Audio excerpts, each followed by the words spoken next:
Alice's Adventures in Wonderland by Lewis Carroll. Chapter 1. Down the Rabbit Hole. Alice was beginning to get very tired of sitting by her sister on the bank, and of having nothing to do. Once or twice she had peeped into the book her sister was reading, but it had no pictures or conversations in it. And what is the use of a book, thought Alice, without pictures or conversations? So she was considering in her own mind, as well as she could, for the hot day made her feel very sleepy and stupid, whether the pleasure of making a daisy chain would be worth the trouble of getting up and picking the daisies, when suddenly a white rabbit with pink eyes ran close by her. There was nothing so very remarkable in that, nor did Alice think it so very much out of the way to hear a rabbit say to itself, oh dear, I shall be late."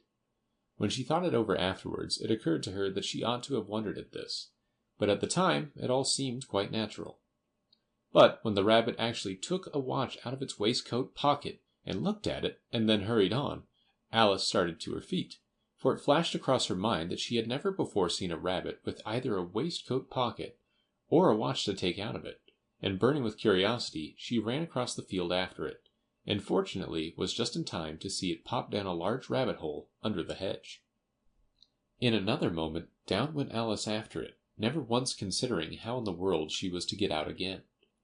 The rabbit hole went straight on like a tunnel for some way, and then dipped suddenly down, so suddenly that Alice had not a moment to think about stopping herself before she found herself falling down a very deep well. Either the well was very deep, or she fell very slowly, for she had plenty of time as she went down to look about her and to wonder what was going to happen next. First she tried to look down and make out what she was coming to, but it was too dark to see anything. Then she looked at the sides of the well, and noticed that they were filled with cupboards and bookshelves. Here and there she saw maps and pictures hung upon pegs. She took down a jar from one of the shelves as she passed. It was labeled Orange Marmalade, but to her great disappointment it was empty. She did not like to drop the jar for fear of killing somebody, so managed to put it into one of the cupboards as she fell past it. "Well," thought Alice to herself, "after such a fall as this, I shall think nothing of tumbling downstairs. How brave they'll all think me at home! Why, I wouldn't say anything about it, even if I fell off the top of the house," which was very likely true. Down, down, down. Would the fall never come to an end? "I wonder how many miles I've fallen by this time," she said aloud. "I must be getting somewhere near the center of the earth. Let me see. That would be 4,000 miles down, I think."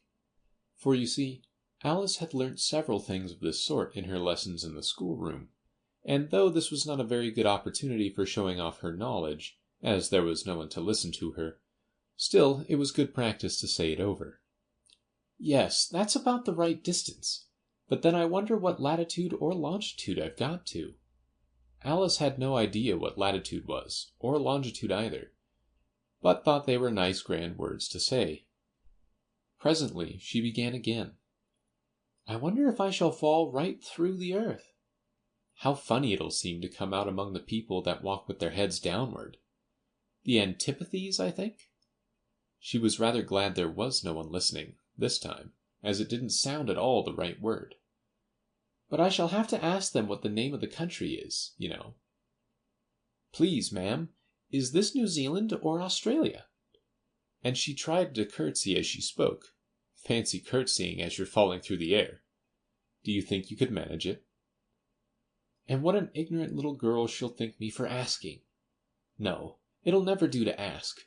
Perhaps I shall see it written up somewhere. Down, down, down. There was nothing else to do, so Alice soon began talking again.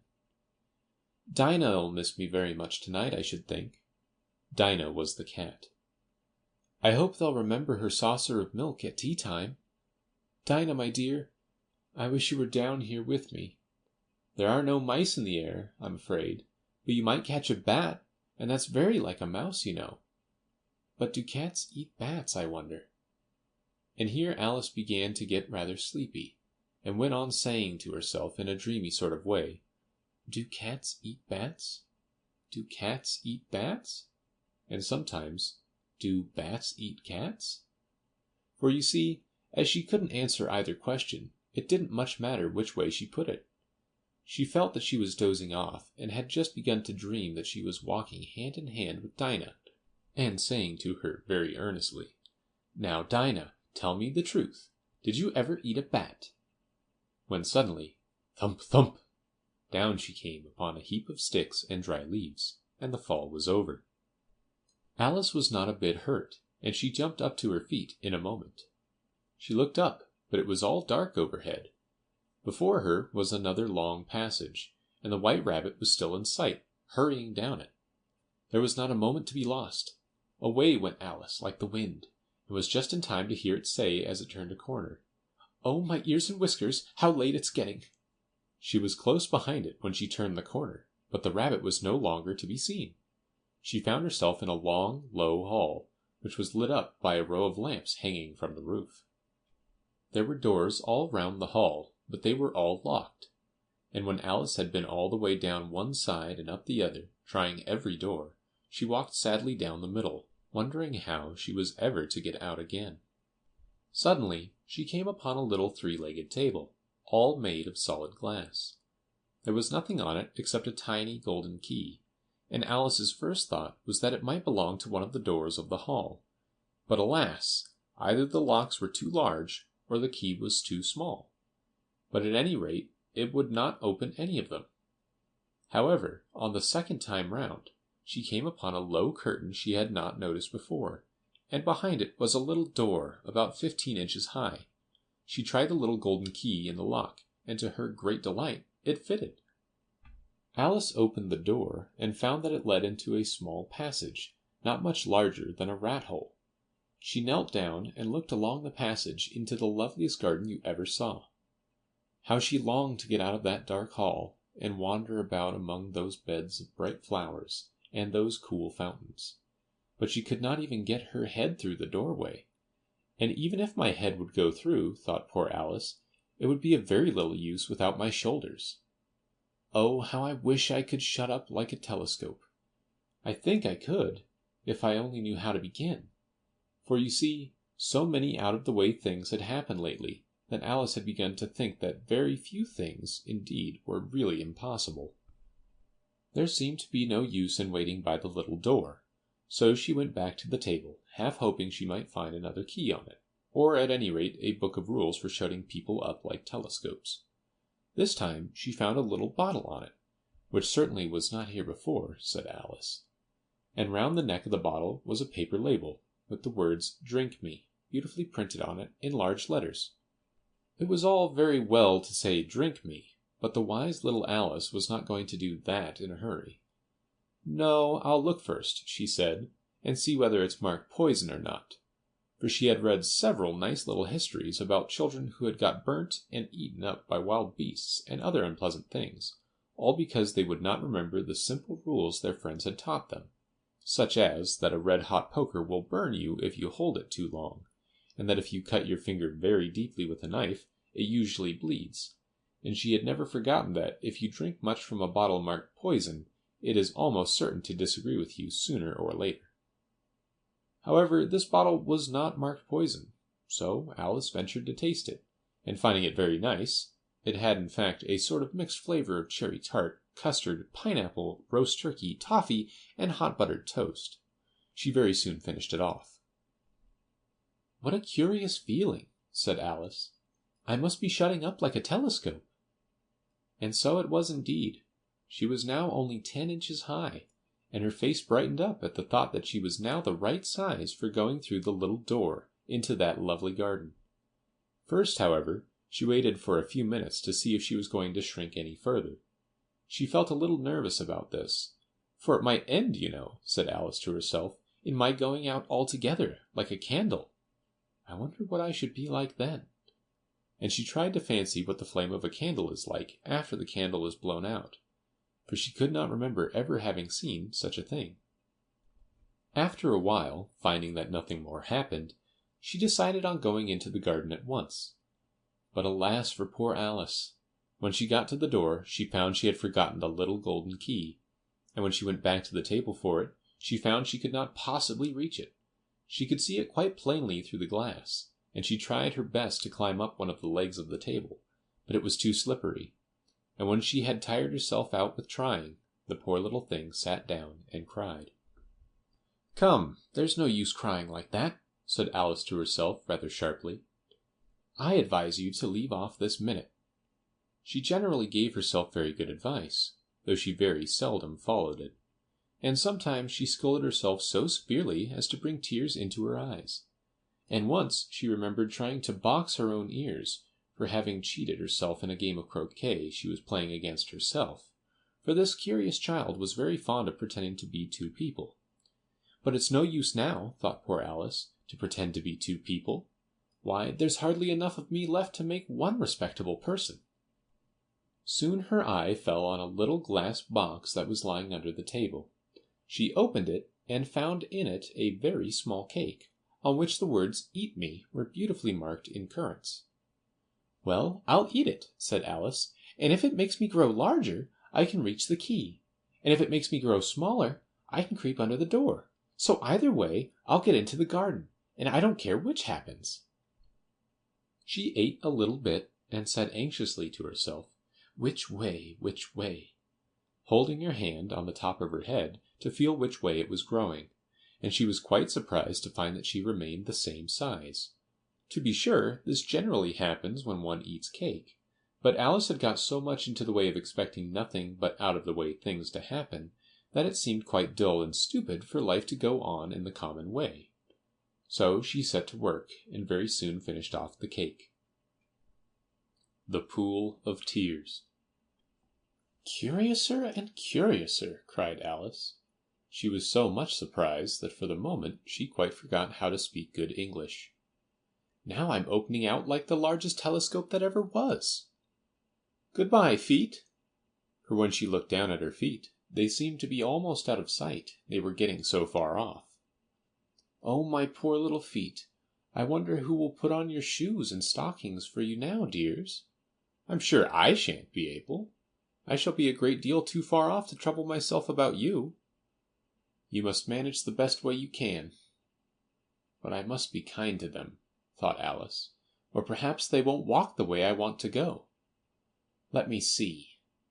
I'll give them a new pair of boots every Christmas." And she went on planning to herself how she would manage it. "They must go by the carrier," she thought. "And how funny it'll seem, sending presents to one's own feet, and how odd the directions will look. Alice's right foot, Esquire, hearthrug near the fender, with Alice's love." Oh dear, what nonsense I'm talking. Just then her head struck against the roof of the hall. In fact, she was now more than 9 feet high, and she at once took up the little golden key and hurried off to the garden door. Poor Alice! It was as much as she could do, lying down on one side, to look through into the garden with one eye, but to get through was more hopeless than ever. She sat down and began to cry again. "You ought to be ashamed of yourself," said Alice. "A great girl like you," she might well say this, "to go on crying in this way. Stop this moment, I tell you." But she went on all the same, shedding gallons of tears, until there was a large pool all round her, about 4 inches deep and reaching half down the hall. After a time she heard a little pattering of feet in the distance, and she hastily dried her eyes to see what was coming. It was the White Rabbit returning, splendidly dressed, with a pair of white kid gloves in one hand and a large fan in the other. He came trotting along in a great hurry, muttering to himself as he came, "Oh, the Duchess! The Duchess! Oh, won't she be savage if I've kept her waiting?" Alice felt so desperate that she was ready to ask help of anyone, so, when the rabbit came near her, she began in a low, timid voice, "If you please, sir." The rabbit started violently, dropped the white kid gloves and the fan, and scurried away into the darkness as hard as he could go. Alice took up the fan and gloves, and as the hall was very hot, she kept fanning herself all the time she went on talking. "Dear, dear, how queer everything is today! And yesterday things went on just as usual. I wonder if I've been changed in the night? Let me think. Was I the same when I got up this morning? I almost think I can remember feeling a little different. But if I'm not the same, the next question is, who in the world am I? Ah, that's the great puzzle. And she began thinking over all the children she knew that were of the same age as herself, to see if she could have been changed for any of them. I'm sure I'm not Ada, she said, for her hair goes in such long ringlets, and mine doesn't go in ringlets at all. And I'm sure I can't be Mabel, for I know all sorts of things, and she knows such a very little. Besides, she's she, and I'm I, and, oh dear, how puzzling it all is. I'll try if I know all the things I used to know. Let me see. 4 times 5 is 12, and 4 times 6 is 13, and 4 times 7 is, oh dear, I shall never get to 20 at that rate. However, the multiplication table doesn't signify. Let's try geography. London is the capital of Paris, and Paris is the capital of Rome, and Rome... No, that's all wrong, I'm certain. I must have been changed from Mabel. I'll try and say, how doth the little... And she crossed her hands on her lap as if she were saying lessons, and began to repeat it. But her voice sounded hoarse and strange, and the words did not come the same as they used to do. How doth the little crocodile improve his shining tail, and pour the waters of the Nile on every golden scale?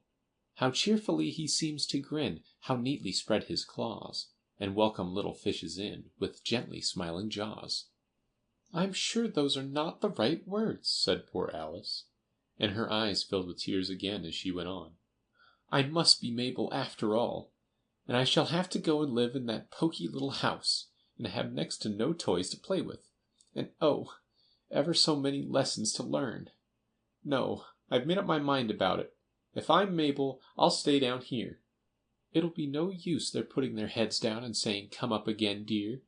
I shall only look up and say, who am I then? Tell me that first, and then, if I like being that person, I'll come up.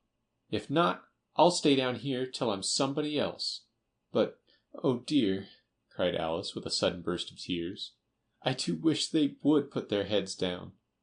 I'm so very tired of being all alone here. As she said this, she looked down at her hands, and was surprised to see that she had put on one of the rabbit's little white kid gloves while she was talking. How can I have done that? She thought. I must be growing small again. She got up and went to the table to measure herself by it, and found that, as nearly as she could guess, she was now about 2 feet high, and was going on shrinking rapidly. She soon found out that the cause of this was the fan she was holding, and she dropped it hastily, just in time to avoid shrinking away altogether. That was a narrow escape, said Alice, a good deal frightened at the sudden change, but very glad to find herself still in existence. And now for the garden. And she ran with all speed back to the little door, but alas, the little door was shut again, and the little golden key was lying on the glass table as before. And things are worse than ever, thought the poor child, for I never was so small as this before, never, and I declare it's too bad, that it is. As she said these words, her foot slipped, and in another moment, splash!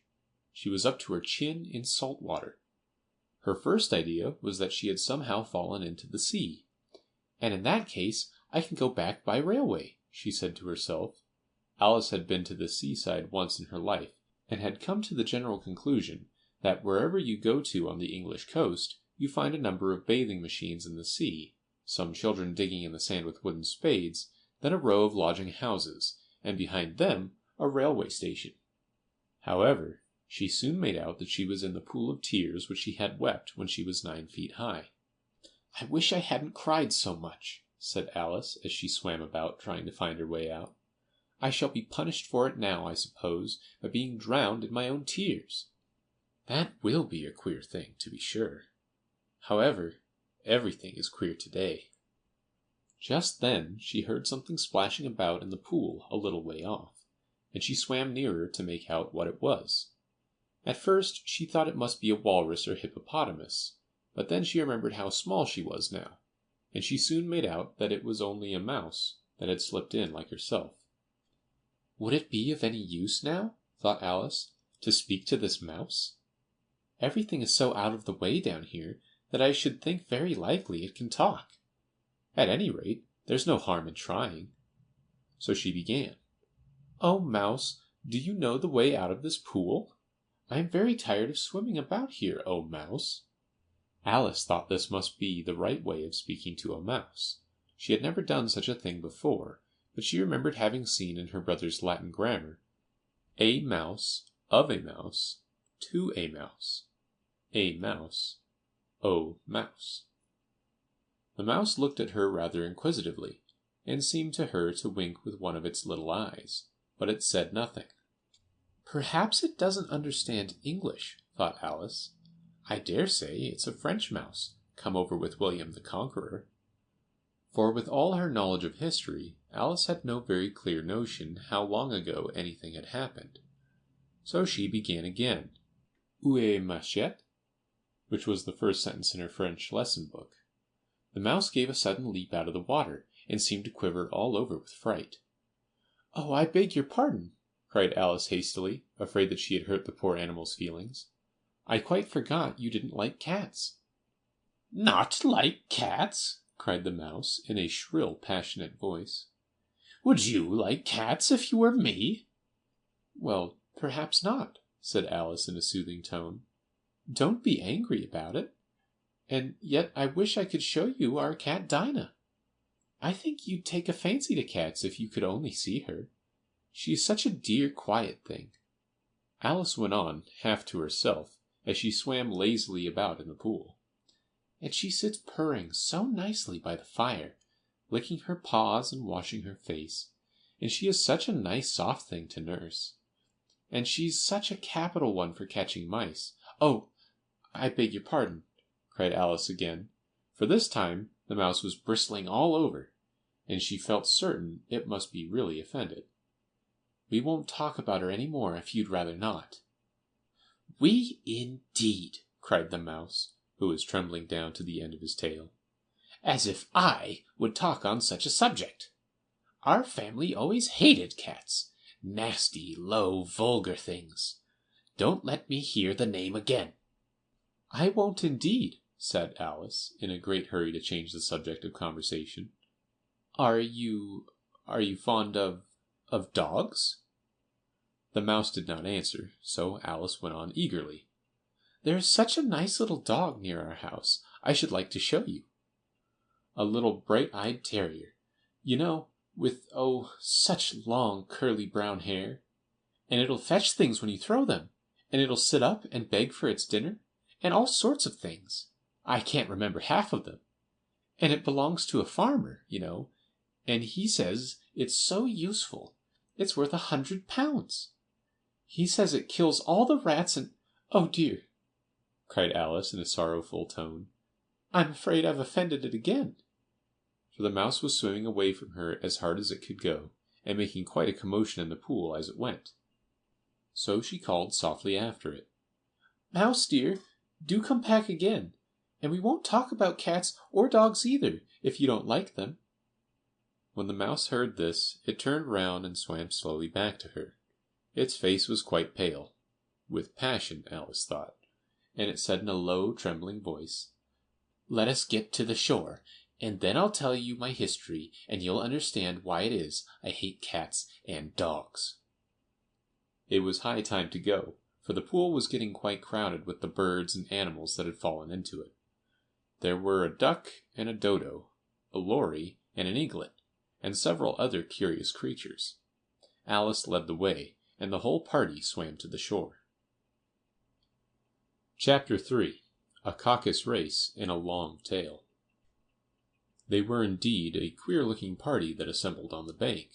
The birds with draggled feathers, the animals with their fur clinging close to them, and all dripping wet, cross, and uncomfortable. The first question, of course, was how to get dry again. They had a consultation about this, and after a few minutes it seemed quite natural to Alice to find herself talking familiarly with them, as if she had known them all her life. Indeed, she had quite a long argument with the lory, who at last turned sulky, and would only say, "I am older than you, and must know better." and this Alice would not allow without knowing how old it was, and, as the lorry positively refused to tell its age, there was no more to be said. At last the mouse, who seemed to be a person of authority among them, called out, "Sit down, all of you, and listen to me. I'll soon make you dry enough." They all sat down at once, in a large ring, with the mouse in the middle. Alice kept her eyes anxiously fixed on it, for she felt sure she would catch a bad cold if she did not get dry very soon. "Ahem!" said the mouse, with an important air. "Are you all ready? This is the driest thing I know. Silence all round, if you please. William the Conqueror, whose cause was favored by the Pope, was soon submitted to by the English, who wanted leaders, and had been of late much accustomed to usurpation and conquest. Edwin and Morcar, the Earls of Mercia and Northumbria—" "Ugh!" said the lorry with a shiver. "I beg your pardon," said the mouse, frowning, but very politely. "Did you speak?" "Not I," said the lorry hastily. "I thought you did," said the mouse. "I proceed. Edwin and Morcar, the Earls of Mercia and Northumbria, declared for him, and even Stigand, the patriotic Archbishop of Canterbury, found it advisable." "Found what?" said the duck. "Found it," the mouse replied rather crossly. "Of course you know what it means." "I know what it means well enough when I find a thing," said the duck. "It's generally a frog or a worm. The question is, what did the Archbishop find?" The mouse did not notice this question, but hurriedly went on.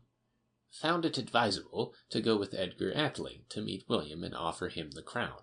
William's conduct at first was moderate, but the insolence of his Normans— How are you getting on now, my dear?" it continued, turning to Alice as it spoke. "As wet as ever," said Alice in a melancholy tone. "It doesn't seem to dry me at all." "In that case," said the dodo solemnly, rising to its feet, "I move that the meeting adjourn, for the immediate adoption of more energetic remedies." "Speak English," said the eaglet. "I don't know the meaning of half those long words, and what's more, I don't believe you do either." And the eaglet bent down its head to hide a smile. Some of the other birds tittered audibly. "What I was going to say," said the dodo in an offended tone, "was that the best thing to get us dry would be a caucus race." "What is a caucus race?" said Alice. Not that she wanted much to know, but the dodo had paused as if it thought that somebody ought to speak, and no one else seemed inclined to say anything. "Why," said the dodo, "the best way to explain it is to do it. And as you might like to try the thing yourself some winter day, I will tell you how the dodo managed it. First it marked out a race course, in a sort of circle. "The exact shape doesn't matter," it said. And then all the party were placed along the course, here and there. There was no 1, 2, 3, and away, but they began running when they liked, and left off when they liked, so that it was not easy to know when the race was over. However, when they had been running half an hour or so, and were quite dry again, the dodo suddenly called out, "The race is over!" And they all crowded round it, panting and asking, "But who has won?" This question the dodo could not answer without a great deal of thought, and it sat for a long time with one finger pressed upon its forehead, the position in which you usually see Shakespeare in the pictures of him, while the rest waited in silence. At last the dodo said, "Everybody has won, and all must have prizes." "But who is to give the prizes?" quite a chorus of voices asked. "Why, she, of course," said the dodo, pointing to Alice with one finger, and the whole party at once crowded round her, calling out in a confused way, "Prizes! Prizes!" Alice had no idea what to do, and in despair she put her hand in her pocket, and pulled out a box of comfits. Luckily the salt water had not got into it, and handed them round as prizes. There was exactly one apiece all round. "But she must have a prize herself, you know," said the mouse. "Of course," the Dodo replied very gravely.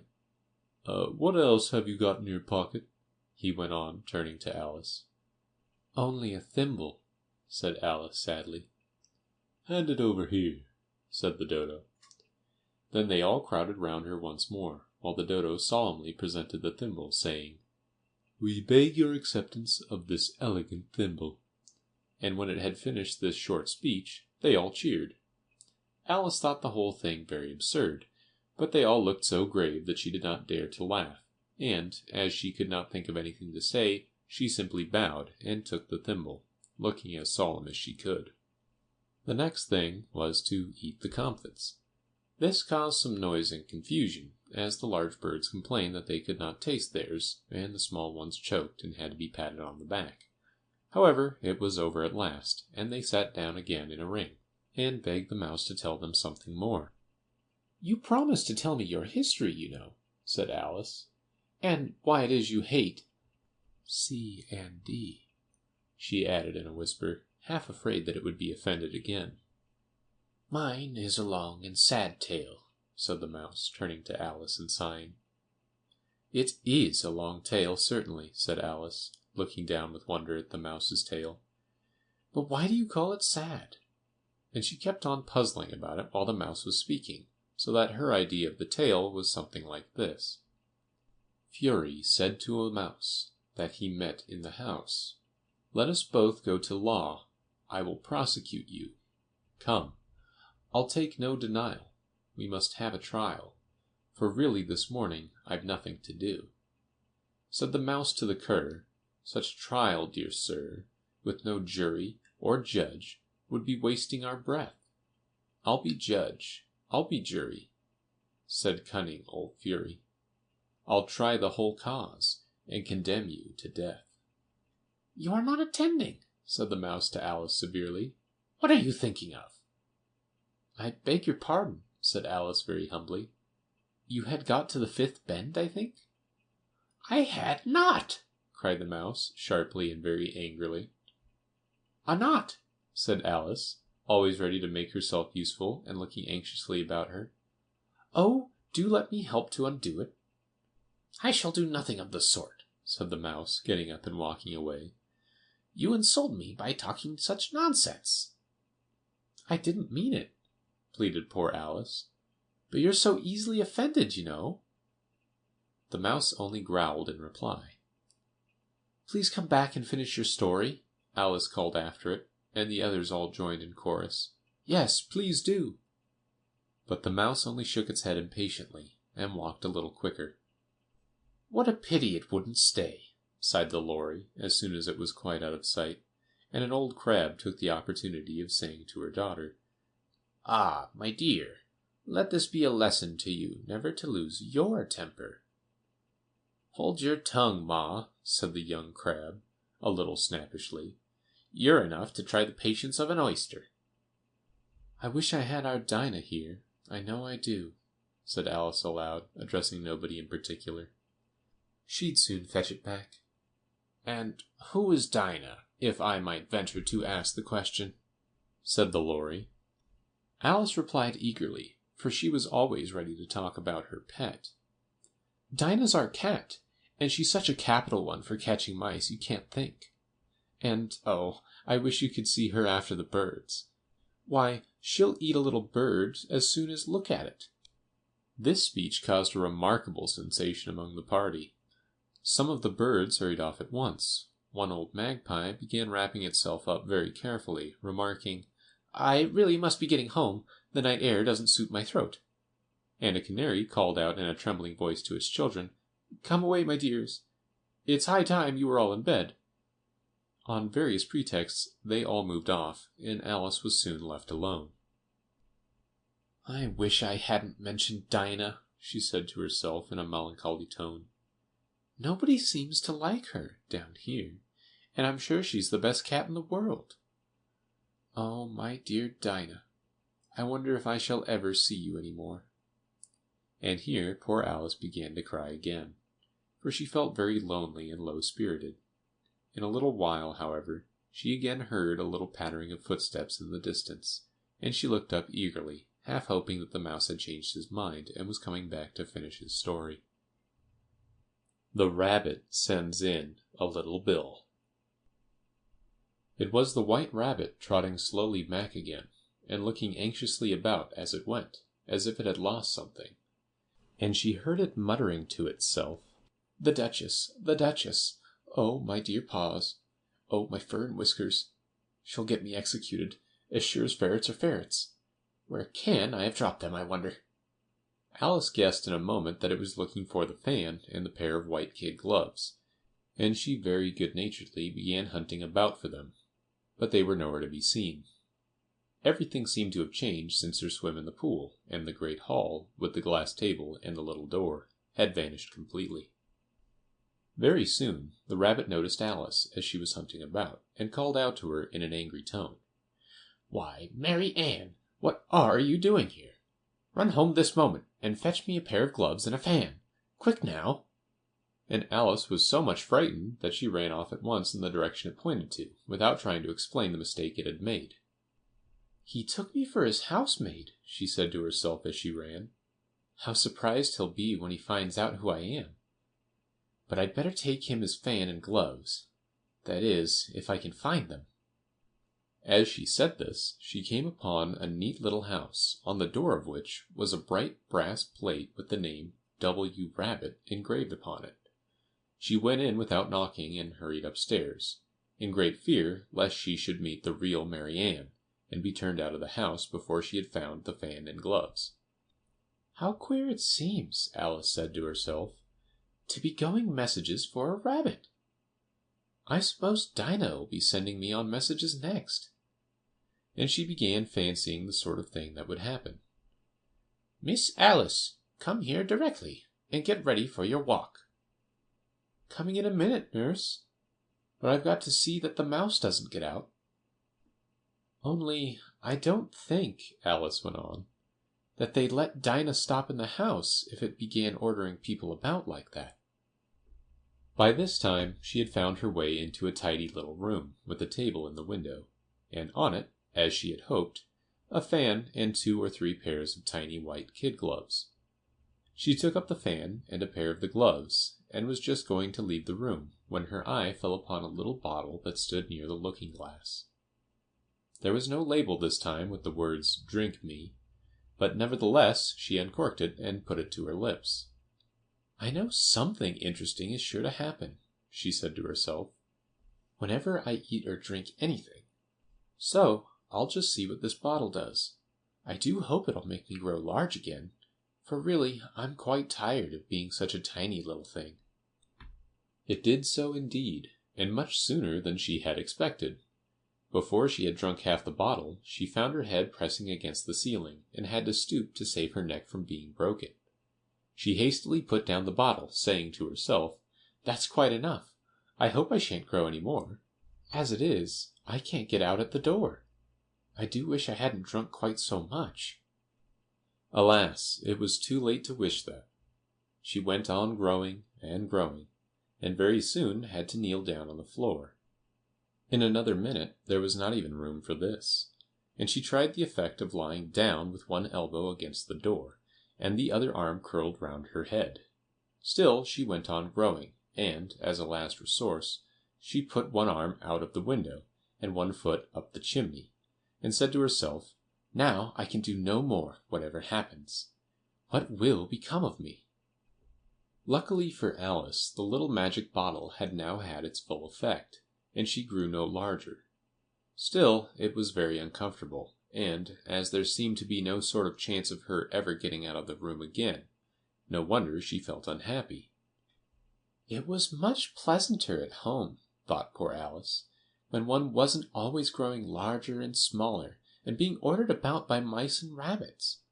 I almost wish I hadn't gone down that rabbit hole. And yet, it's rather curious, this sort of life. I do wonder what can have happened to me. When I used to read fairy tales, I fancied that kind of thing never happened, and now here I am in the middle of one. There ought to be a book written about me, that there ought. And when I grow up, I'll write one. But I'm grown up now," she added in a sorrowful tone. "At least, there's no room to grow up any more here." "But then," thought Alice, "shall I never get any older than I am now? That'll be a comfort, one way, never to be an old woman. But then, always to have lessons to learn? Oh, I shouldn't like that." "Oh, you foolish Alice," she answered herself. "How can you learn lessons in here? Why, there's hardly room for you, and no room at all for any lesson books." And so she went on, taking first one side and then the other, and making quite a conversation of it altogether. But after a few minutes she heard a voice outside, and stopped to listen. "Marianne, Marianne," said the voice, "fetch me my gloves this moment." Then came a little pattering of feet on the stairs. Alice knew it was the rabbit coming to look for her, and she trembled till she shook the house, quite forgetting that she was now about 1,000 times as large as the rabbit, and had no reason to be afraid of it. Presently the rabbit came up to the door, and tried to open it, but as the door opened inwards, and Alice's elbow was pressed hard against it, that attempt proved a failure. Alice heard it say to itself, "Then I'll go round and get in at the window." "That you won't," thought Alice, and, after waiting till she fancied she heard the rabbit just under the window, she suddenly spread out her hand, and made a snatch in the air. She did not get hold of anything, but she heard a little shriek, and a fall, and a crash of broken glass, from which she concluded that it was just possible it had fallen into a cucumber frame, or something of the sort. Next came an angry voice, the rabbit's. "Pat! Pat! Where are you?" And then a voice she had never heard before. "Sure then, I'm here, digging for apples, your honor." "Digging for apples indeed," said the rabbit angrily. "Here, come and help me out of this." Sounds of more broken glass. "Now, tell me, Pat, what's that in the window?" "Sure, it's an arum, your honor." He pronounced it arum. "An arm, you goose? Who ever saw one that size? Why, it fills the whole window." "Sure, it does, your honor. But it's an arum for all that." "Well, it's got no business there, at any rate. Go and take it away." There was a long silence after this, and Alice could only hear whispers now and then, such as, "Sure, I don't like it, your honor, at all, at all." "Do as I tell you, you coward." And at last she spread out her hand again, and made another snatch in the air. This time there were 2 little shrieks, and more sounds of broken glass. "What a number of cucumber frames there must be," thought Alice. "I wonder what they'll do next. As for pulling me out of the window, I only wish they could. I'm sure I don't want to stay in here any longer." She waited for some time without hearing anything more. At last came a rumbling of little cartwheels, and the sound of a good many voices all talking together. She made out the words, "Where's the other ladder?" "Why, I hadn't to bring but one." "Bill's got the other." "Bill, fetch it here, lad." "Here, put 'em at this corner." "No, tie 'em together first. They don't reach half high enough yet." "Oh, they'll do well enough. Don't be particular." "Here, Bill, catch hold of this rope." "Will the roof bear?" "Mind that loose slate." "Oh, it's coming down. Heads below." A loud crash. "Now, who did that?" "It was Bill, I fancy." "Who's to go down the chimney?" "Nay, I shan't. You do it." "That I won't, then." "Bill's to go down." "Here, Bill. The master says you're to go down the chimney." "Oh, so Bill's got to come down the chimney, has he?" said Alice to herself. "Shy, they seem to put everything upon Bill. I wouldn't be in Bill's place for a good deal. This fireplace is narrow, to be sure. But I think I can kick a little." She drew her foot as far down the chimney as she could, and waited till she heard a little animal, she couldn't guess of what sort it was, scratching and scrambling about in the chimney close above her, then saying to herself, "This is Bill." She gave one sharp kick, and waited to see what would happen next. The first thing she heard was the general chorus of, "There goes Bill!" Then the rabbit's voice along, "Catch him! You, by the hedge!" Then silence, and then another confusion of voices. "Hold up his head. Brandy now. Don't choke him. How was it, old fellow? What happened to you? Tell us all about it." Last came a little feeble squeaking voice. "That's Bill," thought Alice. "Well, I hardly know. No more, thank ye. I'm better now. But I'm a deal too flustered to tell you. All I know is something comes at me like a jack-in-the-box, and up I goes like a skyrocket." "So you did, old fellow," said the others. "We must burn the house down," said the rabbit's voice, and Alice called out as loud as she could, "If you do, I'll set Dinah at you." There was a dead silence instantly, and Alice thought to herself, "I wonder what they will do next. If they had any sense, they'd take the roof off." After a minute or two, they began moving about again, and Alice heard the rabbit say, "A barrowful will do to begin with." A barrowful of what? thought Alice. But she had not long to doubt, for the next moment a shower of little pebbles came rattling in at the window, and some of them hit her in the face. "I'll put a stop to this," she said to herself, and shouted out, "You'd better not do that again," which produced another dead silence. Alice noticed with some surprise that the pebbles were all turning into little cakes as they lay on the floor, and a bright idea came into her head. "If I eat one of these cakes," she thought, "it's sure to make some change in my size, and as it can't possibly make me larger, it must make me smaller, I suppose." So she swallowed one of the cakes, and was delighted to find that she began shrinking directly. As soon as she was small enough to get through the door, she ran out of the house, and found quite a crowd of little animals and birds waiting outside. The poor little lizard, Bill, was in the middle, being held up by 2 guinea pigs, who were giving it something out of a bottle. They all made a rush at Alice the moment she appeared, but she ran off as hard as she could, and soon found herself safe in a thick wood. "The first thing I've got to do," said Alice to herself, as she wandered about in the wood, "is to grow to my right size again, and the second thing is to find my way into that lovely garden. I think that will be the best plan." It sounded like an excellent plan, no doubt, and very neatly and simply arranged. The only difficulty was that she had not the smallest idea of how to set about it. And while she was peering about anxiously among the trees, a little sharp bark just over her head made her look up in a great hurry. An enormous puppy was looking down at her with large round eyes, and feebly stretching out one paw trying to touch her. "Poor little thing," said Alice in a coaxing tone, and she tried hard to whistle to it, but she was terribly frightened all the time at the thought that it might be hungry, in which case it would be very likely to eat her up in spite of all her coaxing. Hardly knowing what she did, she picked up a little bit of a stick, and held it out to the puppy. Whereupon the puppy jumped into the air off all its feet at once, with a yelp of delight, and rushed at the stick, and made believe to worry it. Then Alice dodged behind a great thistle, to keep herself from being run over, and the moment she appeared on the other side, the puppy made another rush at the stick, and tumbled head over heels in its great hurry to get hold of it.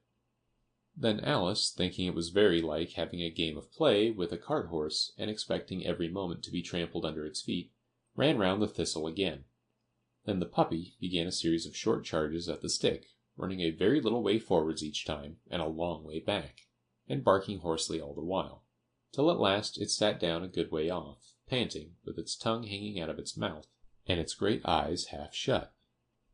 This seemed to Alice a good opportunity for making her escape. So she set off at once, and ran till she was quite tired and out of breath, and till the puppy's bark sounded quite faint in the distance. "And yet, what a dear little puppy it was," said Alice, as she leant against a buttercup to rest herself, and fanned herself with one of the leaves. I should have liked teaching it tricks very much.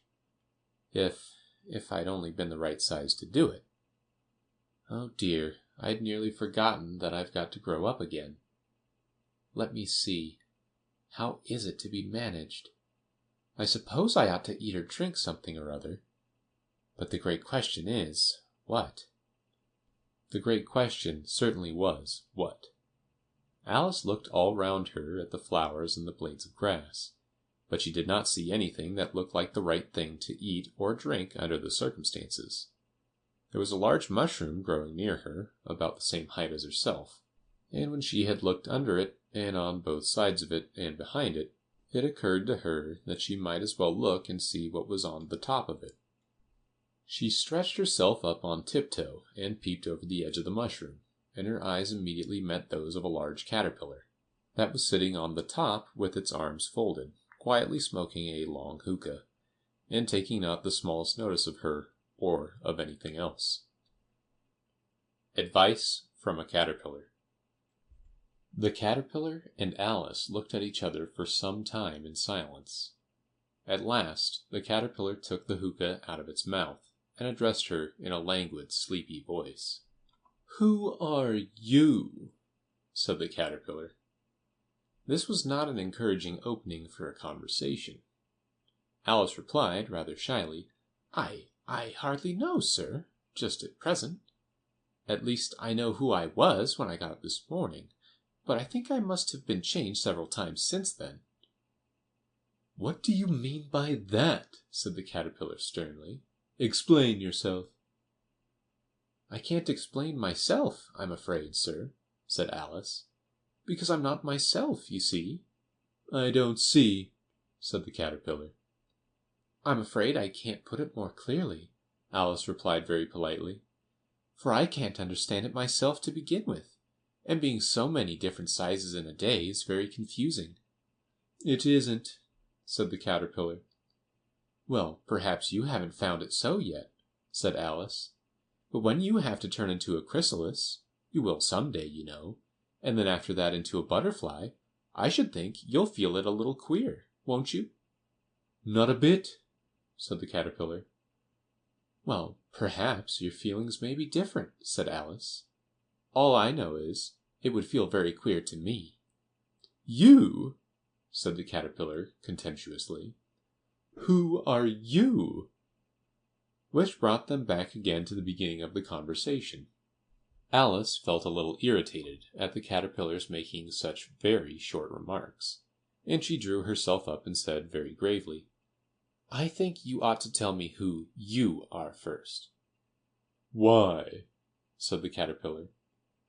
Here was another puzzling question, and as Alice could not think of any good reason, and as the caterpillar seemed to be in a very unpleasant state of mind, she turned away. "Come back," the caterpillar called after her. "I've something important to say." This sounded promising, certainly. Alice turned and came back again. "Keep your temper," said the caterpillar. "Is that all?" said Alice, swallowing down her anger as well as she could. "No," said the caterpillar. Alice thought she might as well wait, as she had nothing else to do, and perhaps, after all, it might tell her something worth hearing. For some minutes it puffed away without speaking, but at last it unfolded its arms, took the hookah out of its mouth again, and said, "So you think you're changed, do you?" "I'm afraid I am, sir," said Alice. "I can't remember things as I used, and I don't keep the same size for 10 minutes together." "Can't remember what things?" said the caterpillar. "Well, I've tried to say, 'How doth the little busy bee,' but it all came different," Alice replied in a very melancholy voice. "Repeat, 'You are old, Father William,'" said the caterpillar.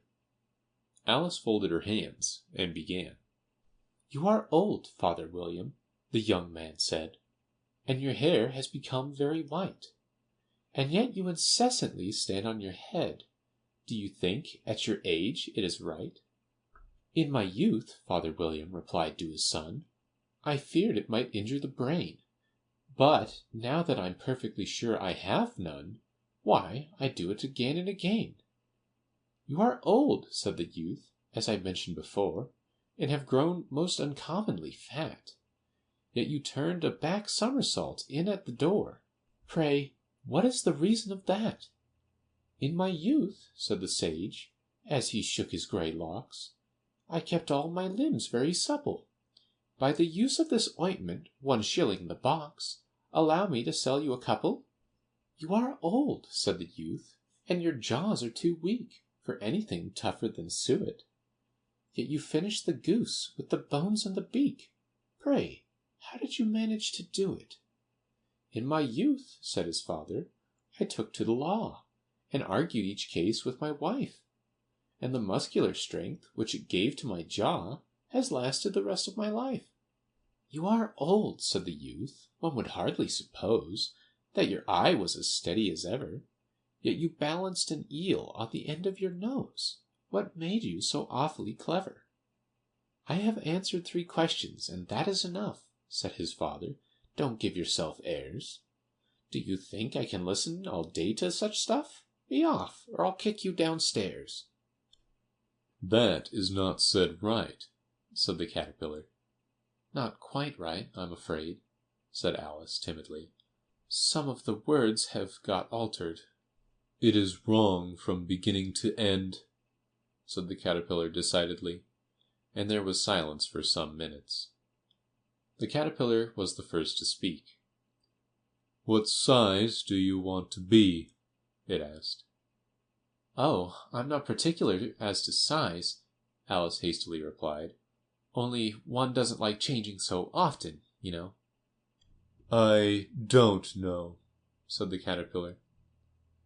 Alice said nothing. She had never been so much contradicted in her life before, and she felt that she was losing her temper. "Are you content now?" said the caterpillar. "Well, I should like to be a little larger, sir, if you wouldn't mind," said Alice. 3 inches is such a wretched height to be."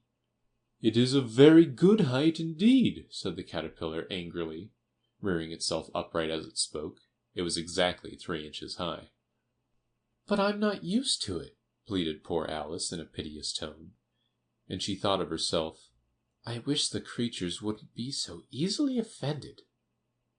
"You'll get used to it in time," said the caterpillar, and it put the hookah into its mouth and began smoking again. This time Alice waited patiently until it chose to speak again. In a minute or two the caterpillar took the hookah out of its mouth and yawned once or twice and shook itself. Then it got down off the mushroom and crawled away in the grass, merely remarking as it went, "One side will make you grow taller, and the other side will make you grow shorter." "One side of what? The other side of what?" thought Alice to herself. "Of the mushroom," said the caterpillar, just as if she had asked it aloud, and in another moment it was out of sight. Alice remained looking thoughtfully at the mushroom for a minute, trying to make out which were the 2 sides of it, and as it was perfectly round, she found this a very difficult question. However, at last she stretched her arms round it as far as they would go, and broke off a bit of the edge with each hand. "And now which is which?" she said to herself, and nibbled a little of the right-hand bit to try the effect. The next moment she felt a violent blow underneath her chin. It had struck her foot. She was a good deal frightened by this very sudden change, but she felt that there was no time to be lost, as she was shrinking rapidly, so she set to work at once to eat some of the other bit. Her chin was pressed so closely against her foot that there was hardly room to open her mouth. But she did it at last, and managed to swallow a morsel of the left-hand bit. "Come, my head's free at last," said Alice in a tone of delight, which changed into alarm in another moment, when she found that her shoulders were nowhere to be found. All she could see when she looked down was an immense length of neck, which seemed to rise like a stalk out of a sea of green leaves that lay far below her. "What can all that green stuff be?" said Alice. "And where have my shoulders got to? And oh, my poor hands! How is it I can't see you?" She was moving them about as she spoke, but no result seemed to follow, except a little shaking among the distant green leaves. As there seemed to be no chance of getting her hands up to her head, she tried to get her head down to them, and was delighted to find that her neck would bend about easily in any direction, like a serpent. She had just succeeded in curving it down into a graceful zigzag, and was going to dive in among the leaves, which she found to be nothing but the tops of the trees under which she had been wandering, when a sharp hiss made her draw back in a hurry. A large pigeon had flown into her face, and was beating her violently with its wings. "Serpent!" screamed the pigeon. "I'm not a serpent," said Alice indignantly. "Let me alone." "Serpent, I say again," repeated the pigeon, but in a more subdued tone, and added with a kind of sob, "I've tried every way, and nothing seems to suit them." "I haven't the least idea what you're talking about," said Alice. "I've tried the roots of trees, and I've tried banks, and I've tried hedges," the pigeon went on, without attending to her. "But those serpents, there's no pleasing them." Alice was more and more puzzled, but she thought there was no use in saying anything more till the pigeon had finished. "As if it wasn't trouble enough hatching the eggs," said the pigeon. "But I must be on the lookout for serpents night and day. Why, I haven't had a wink of sleep these 3 weeks." "I'm very sorry you've been annoyed," said Alice, who was beginning to see its meaning. "And just as I'd taken the highest tree in the wood," continued the pigeon, raising its voice to a shriek, "and just as I was thinking I should be free of them at last, they must needs come wriggling down from the sky. Ugh, serpent!" "But I'm not a serpent, I tell you," said Alice. I'm a—" "Well, what are you?" said the pigeon. "I can see you're trying to invent something." I'm a little girl," said Alice, rather doubtfully, as she remembered the number of changes she had gone through that day.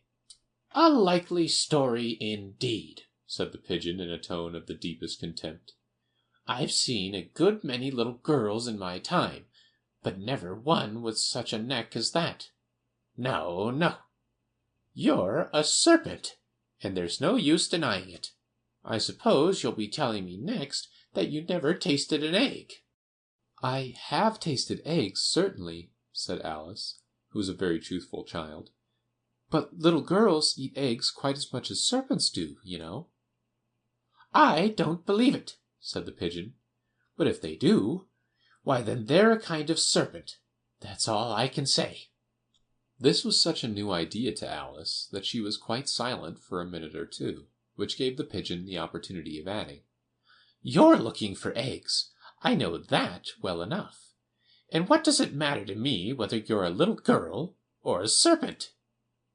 "It matters a good deal to me," said Alice hastily. "But I'm not looking for eggs, as it happens. And if I was, I shouldn't want yours. I don't like them raw."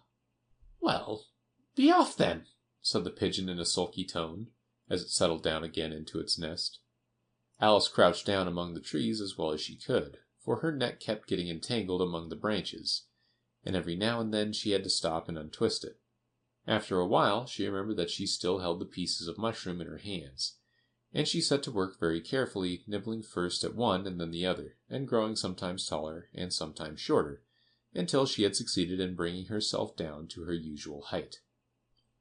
It was so long since she had been anything near the right size that it felt quite strange at first, but she got used to it in a few minutes and began talking to herself as usual. "Come, there's half my plan done now. How puzzling all these changes are! I'm never sure what I'm going to be from one minute to another. However, I've got back to my right size. The next thing is to get into that beautiful garden. How is that to be done, I wonder?" As she said this, she came suddenly upon an open place, with a little house in it about 4 feet high. "Whoever lives there," thought Alice, "it'll never do to come upon them this size. Why, I should frighten them out of their wits." So she began nibbling at the right-hand bit again, and did not venture to go near the house till she had brought herself down to 9 inches high. Pig and Pepper. For a minute or two she stood looking at the house, and wondering what to do next, when suddenly a footman in livery came running out of the wood. She considered him to be a footman, because he was in livery. Otherwise, judging by his face only, she would have called him a fish, and rapped loudly at the door with his knuckles. It was opened by another footman in livery, with a round face and large eyes like a frog, and both footmen, Alice noticed, had powdered hair that curled all over their heads. She felt very curious to know what it was all about, and crept a little way out of the wood to listen. The fish footman began by producing from under his arm a great letter, nearly as large as himself, and this he handed over to the other, saying in a solemn tone, "For the Duchess, an invitation from the Queen to play croquet." The frog footman repeated, in the same solemn tone, only changing the order of the words a little, "From the Queen, an invitation for the Duchess to play croquet." Then they both bowed low, and their curls got entangled together. Alice laughed so much at this that she had to run back into the wood for fear of their hearing her, and when she next peeped out, the fish footman was gone, and the other was sitting on the ground near the door, staring stupidly up into the sky. Alice went timidly up to the door and knocked. "There's no sort of use in knocking," said the footman, "and that for two reasons. First, because I'm on the same side of the door as you are. Secondly, because they're making such a noise inside no one could possibly hear you." And certainly there was a most extraordinary noise going on within, a constant howling and sneezing, and every now and then a great crash, as if a dish or kettle had been broken to pieces. "Please, then," said Alice, "how am I to get in?" "There might be some sense in your knocking," the footman went on without attending to her, "if we had the door between us. For instance, if you were inside, you might knock, and I could let you out, you know." He was looking up into the sky all the time he was speaking, and this Alice thought decidedly uncivil.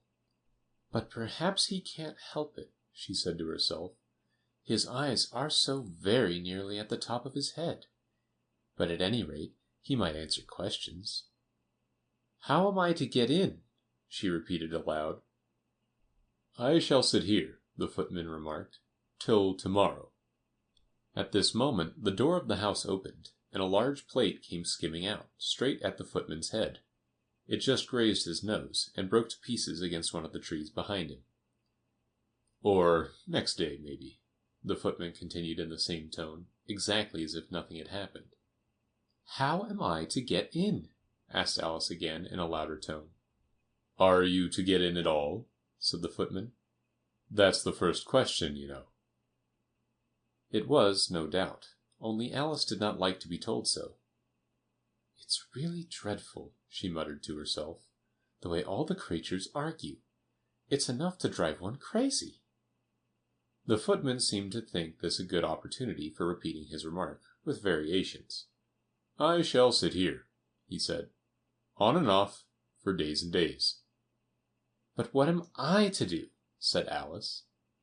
"Anything you like," said the footman, and began whistling. "Oh, there's no use in talking to him," said Alice desperately. "He's perfectly idiotic." And she opened the door and went in. The door led right into a large kitchen, which was full of smoke from one end to the other. The Duchess was sitting on a three-legged stool in the middle, nursing a baby. The cook was leaning over the fire, stirring a large cauldron which seemed to be full of soup. "There's certainly too much pepper in that soup," Alice said to herself, as well as she could for sneezing. There was certainly too much of it in the air. Even the Duchess sneezed occasionally, and as for the baby, it was sneezing and howling alternately without a moment's pause.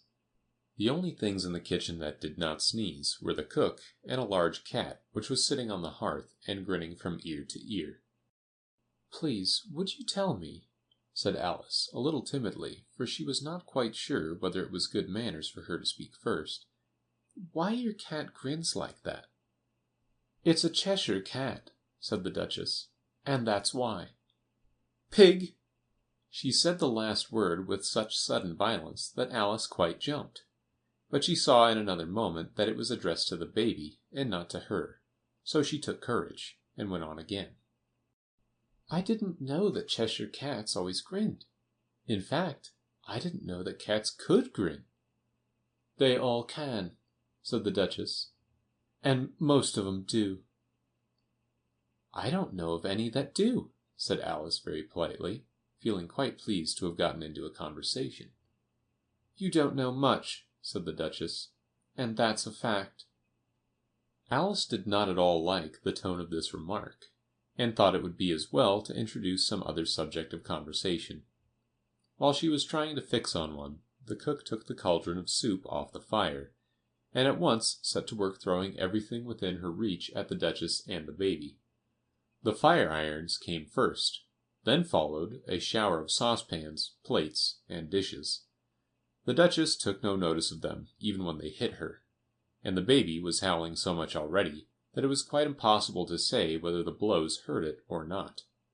"Oh, please, mind what you are doing!"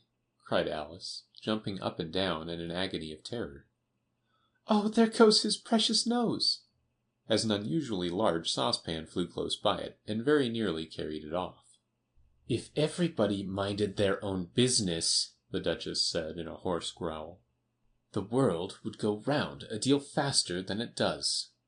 "Which would not be an advantage," said Alice, who felt very glad to get an opportunity of showing off a little of her knowledge. "Just think of what work it would make with the day and night. You see, the earth takes 24 hours to turn round on its axis." "Talking of axes," said the Duchess, "chop off her head." Alice glanced rather anxiously at the cook to see if she meant to take the hint, but the cook was busily stirring the soup, and seemed not to be listening, so she went on again. 24 hours, I think. Or is it 12? Oh, don't bother me," said the Duchess. "I never could abide figures."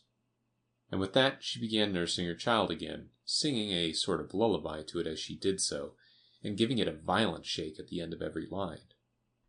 "Speak roughly to your little boy, and beat him when he sneezes. He only does it to annoy, because he knows it teases." Chorus, in which the cook and the baby joined. "Wow, wow, wow!"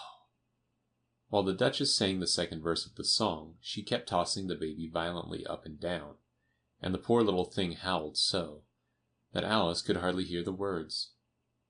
"I speak severely to my boy, I beat him when he sneezes, for he can thoroughly enjoy the pepper when he pleases." Chorus. "Wow, wow, wow!" "Here, you may nurse it a bit if you like," the Duchess said to Alice, flinging the baby at her as she spoke. "I must go and get ready to play croquet with the Queen," and she hurried out of the room.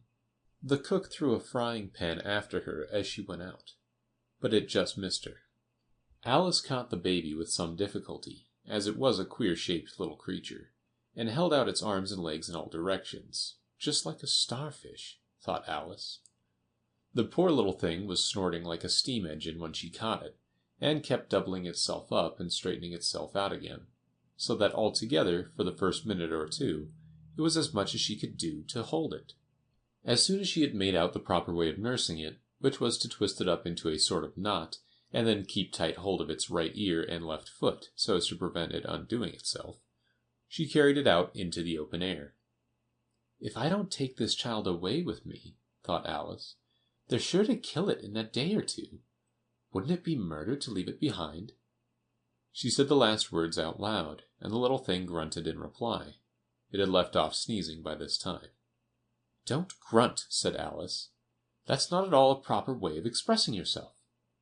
The baby grunted again, and Alice looked very anxiously into its face to see what was the matter with it.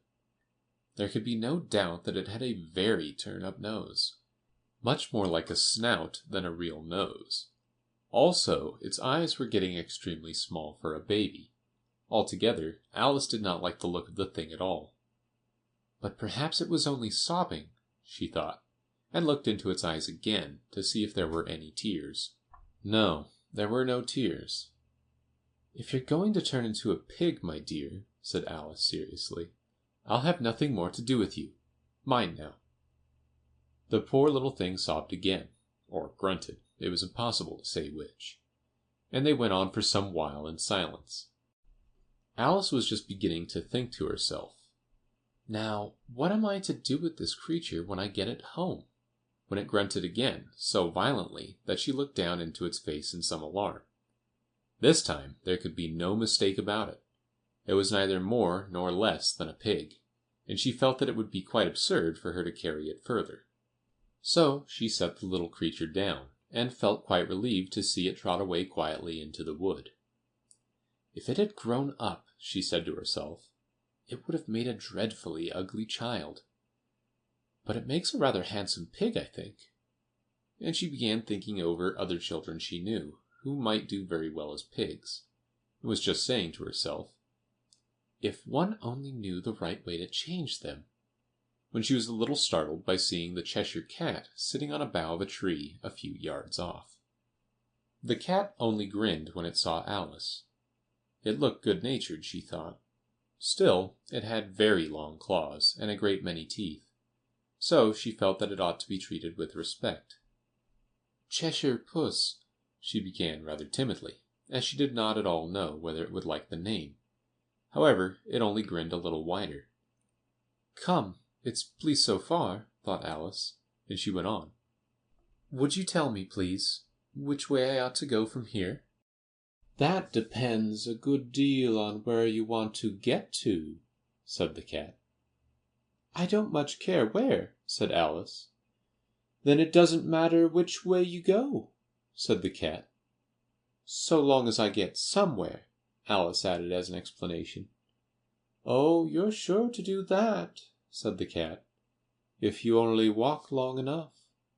Alice felt that this could not be denied, so she tried another question. "What sort of people live about here?" "In that direction," the cat said, waving his right paw round, "lives a hatter, and in that direction," waving the other paw, "lives a March hare. Visit either you like, they're both mad." "But I don't want to go among mad people," Alice remarked. "Oh, you can't help that," said the cat. "We're all mad here. I'm mad. You're mad." "How do you know I'm mad?" said Alice. "You must be," said the cat, "or you wouldn't have come here." Alice didn't think that proved it at all. However, she went on. "And how do you know that you're mad?" "To begin with," said the cat, "a dog's not mad. You grant that?" "I suppose so," said Alice. "Well, then," the cat went on, "you see, a dog growls when it's angry, and wags its tail when it's pleased. Now, I growl when I'm pleased, and wag my tail when I'm angry. Therefore, I'm mad." "I call it purring, not growling," said Alice. "Call it what you like," said the cat. "Do you play croquet with the Queen today?" "I should like it very much," said Alice, "but I haven't been invited yet." "You'll see me there," said the cat, and vanished. Alice was not much surprised at this. She was getting so used to queer things happening. While she was looking at the place where it had been, it suddenly appeared again. "By the by, what became of the baby?" said the cat. "I'd nearly forgotten to ask." "It turned into a pig," Alice quietly said, just as if it had come back in a natural way. "I thought it would," said the cat, and vanished again. Alice waited a little, half expecting to see it again, but it did not appear, and after a minute or two she walked on in the direction in which the March hare was said to live. "I've seen hatters before," she said to herself. "The March hare will be much the most interesting, and perhaps, as this is May, it won't be raving mad. At least, not so mad as it was in March." As she said this, she looked up, and there was the cat again, sitting on a branch of a tree. "Did you say pig or fig?" said the cat. "I said pig," replied Alice. And I wish you wouldn't keep appearing and vanishing so suddenly. You make one quite giddy." "All right," said the cat, and this time it vanished quite slowly, beginning with the end of the tail and ending with the grin, which remained some time after the rest of it had gone. "Well, I've often seen a cat without a grin," thought Alice, "but a grin without a cat! It's the most curious thing I ever saw in my life." She had not gone much farther before she came in sight of the house of the March Hare. She thought it must be the right house, because the chimneys were shaped like ears, and the roof was thatched with fur. It was so large a house that she did not like to go near till she had nibbled some more of the left-hand bit of mushroom, and raised herself to about 2 feet high. Even then she walked up towards it rather timidly, saying to herself, "Suppose it should be raving mad after all? I almost wish I had gone to see the Hatter instead." A Mad Tea Party. There was a table set out under a tree in front of the house, and the March Hare and the Hatter were having tea at it. A dormouse was sitting between them, fast asleep, and the other two were using it as a cushion, resting their elbows on it, and talking over its head. "Very uncomfortable for the dormouse," thought Alice. "Only, as it's asleep, I suppose it doesn't mind." The table was a large one, but the three were all crowded together at one corner of it. "No room, no room," they cried out when they saw Alice coming. "There's plenty of room," said Alice indignantly, and she sat down in a large armchair at one end of the table. "Have some wine," the March Hare said in an encouraging tone. Alice looked all round the table, but there was nothing on it but tea. "I don't see any wine," she remarked. "There isn't any," said the March Hare. "Then it wasn't very civil of you to offer it," said Alice angrily. "It wasn't very civil of you to sit down without being invited," said the March Hare. "I didn't know it was your table," said Alice. "It's laid for a great many more than 3." "Your hair wants cutting," said the Hatter. He had been looking at Alice for some time with great curiosity, and this was his first speech. "You should learn not to make personal remarks," Alice said with some severity. "It's very rude." The Hatter opened his eyes very wide on hearing this, but all he said was, "Why is a raven like a writing desk?" "Come, we shall have some fun now," thought Alice. "I'm glad they've begun asking riddles. I believe I can guess that," she added aloud. "Do you mean that you think you can find out the answer to it?" said the March Hare. "Exactly so," said Alice. "Then you should say what you mean," the March Hare went on. "I do," Alice hastily replied. At least I mean what I say. That's the same thing, you know." "Not the same thing a bit," said the Hatter. "You might just as well say that I see what I eat is the same thing as I eat what I see." "You might just as well say," added the March Hare, "that I like what I get is the same thing as I get what I like." "You might just as well say," added the Dormouse, who seemed to be talking in his sleep, "that I breathe when I sleep is the same thing as I sleep when I breathe." "It is the same thing with you," said the Hatter. And here the conversation dropped, and the party sat silent for a minute, while Alice thought over all she could remember about ravens and writing desks, which wasn't much. The Hatter was the first to break the silence. "Oh, what day of the month is it?" he said, turning to Alice. He had taken his watch out of his pocket, and was looking at it uneasily, shaking it every now and then, and holding it to his ear. Alice considered a little, and then said, "The 4th." "2 days wrong," sighed the Hatter. "I told you butter wouldn't suit the works," he added, looking angrily at the March Hare. "It was the best butter," the March Hare meekly replied. "Yes, but some crumbs must have got in as well," the Hatter grumbled. "You shouldn't have put it in with the bread knife." The March Hare took the watch and looked at it gloomily. Then he dipped it into his cup of tea, and looked at it again. But he could think of nothing better to say than his first remark. "It was the best butter, you know." Alice had been looking over his shoulder with some curiosity. "What a funny watch," she remarked. "It tells the day of the month, And doesn't tell what o'clock it is? Why should it? Muttered the Hatter. Does your watch tell you what year it is? Of course not, Alice replied very readily. But that's because it stays the same year for such a long time together. Which is just the case with mine, said the Hatter. Alice felt dreadfully puzzled. The Hatter's remark seemed to have no sort of meaning in it, and yet it was certainly English. I don't quite understand you, she said, as politely as she could. The Dormouse is asleep again, said the Hatter, and he poured a little hot tea upon its nose. The Dormouse shook its head impatiently, and said, without opening its eyes, Of course, of course. Just what I was going to remark myself. Have you guessed the riddle yet? The Hatter said, turning to Alice again. No, I give it up, Alice replied. What's the answer? I haven't the slightest idea, said the Hatter. Nor I, said the March Hare. Alice sighed wearily.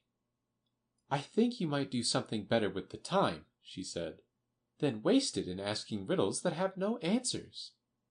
If you knew time as well as I do, said the Hatter, you wouldn't talk about wasting it. It's him. I don't know what you mean, said Alice. Of course you don't, the Hatter said, tossing his head contemptuously. I dare say you never even spoke to time. Perhaps not, Alice cautiously replied. But I know I have to beat time when I learn music. Ah, that accounts for it, said the Hatter. He won't stand beating.